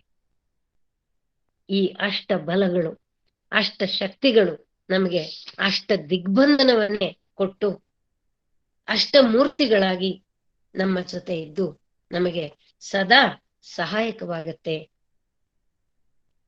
ಈ ವಿಷಯ ಬಹಳಷ್ಟು ಡೀಪ್ ಆಗಿದೆ, ಆದ್ರೆ ಈ 1.25 ಅವರ್ಗೆ ಎಷ್ಟು ಹೇಳಲಿಕ್ಕೆ ನನ್ನ ಕೈಲಿ ಸಾಧ್ಯ ಆಯ್ತೋ ಅಷ್ಟನ್ನ ನಿಮ್ಮ ಜೊತೆ ಹಂಚ್ಕೊಂಡಿದ್ದೀನಿ. ಈ ಒಂದು ಅವಕಾಶಕ್ಕೋಸ್ಕರ ಮತ್ತೊಮ್ಮೆ ನನ್ನ ಹೃತ್ಪೂರ್ವಕವಾದ ಧನ್ಯವಾದಗಳನ್ನ ವಾಣಿ ಮೇಡಮ್ಗೆ, ವಾಸುದೇವ್ ಸರ್ಗೆ ಹೇಳ್ತೀನಿ. ಮತ್ತೆ ನನ್ನ ಸಂಗೀತ ಗುರುಗಳಾದ ನನ್ನ ಸೋಲ್ಮೇಟ್ ಆದ ಮೀನಾಕ್ಷಿ ಅಮ್ಮ ಇದ್ದಾರೆ, ಅವರಿಗೆ ಈ ಒಂದು ಪ್ಲಾಟ್ಫಾರ್ಮ್ ಅಲ್ಲಿ ಅವಕಾಶವನ್ನ ಕೊಟ್ಟಂತವ್ರು, ಅವರಿಗೂ ಕೂಡ ನಾನು ಸದಾ ಆಭಾರಿಯಾಗಿರ್ತೀನಿ. ಮತ್ತೆ ಇಷ್ಟೊತ್ತು ಇವೆಲ್ಲರೂ ಬಹಳ ಸಹನೆಯಿಂದ, ಬಹಳ ಉತ್ಸಾಹದಿಂದ ವಿಚಾರವನ್ನ ಕೇಳಿಸ್ಕೊಂಡಿದ್ದಕ್ಕೆ ನಿಮಗೂ ಎಲ್ಲರಿಗೂ ಕೂಡ ನಾನು ನನ್ನ ಹೃತ್ಪೂರ್ವಕವಾದ ಕೃತಜ್ಞತೆಗಳನ್ನ ಸಲ್ಲಿಸ್ತೀನಿ. ಯಥಾ ಪ್ರಕಾರ ನಾನು ಹೇಳೋ ವಿಷಯದಲ್ಲಿ ಎಲ್ಲೇ ತಪ್ಪಿದ್ರು ಆ ತಪ್ಪು ನನಗೆ ಬಿಟ್ಬಿಡಿ, ಒಳ್ಳೇದೇನು ಅನ್ಸ್ತೋ, ಏನು ನಿಮ್ಗೆ ಹಿತ ಅನ್ಸ್ತೋ ಅದನ್ನ ನಿಮ್ಮ ಜೊತೆ ತೆಗೆದುಕೊಂಡು ಹೋಗಿ. ಈ ಒಂದು ಜ್ಞಾನ ನಿಮ್ಮ ಬಾಳ ಬುತ್ತಿ ಆಗ್ಲಿ, ದಾರಿದೀಪ ಆಗ್ಲಿ ಅಂತ ಭಗವಂತನಲ್ಲಿ ಪ್ರಾರ್ಥನೆ ಮಾಡ್ತೀನಿ. Thank you everyone.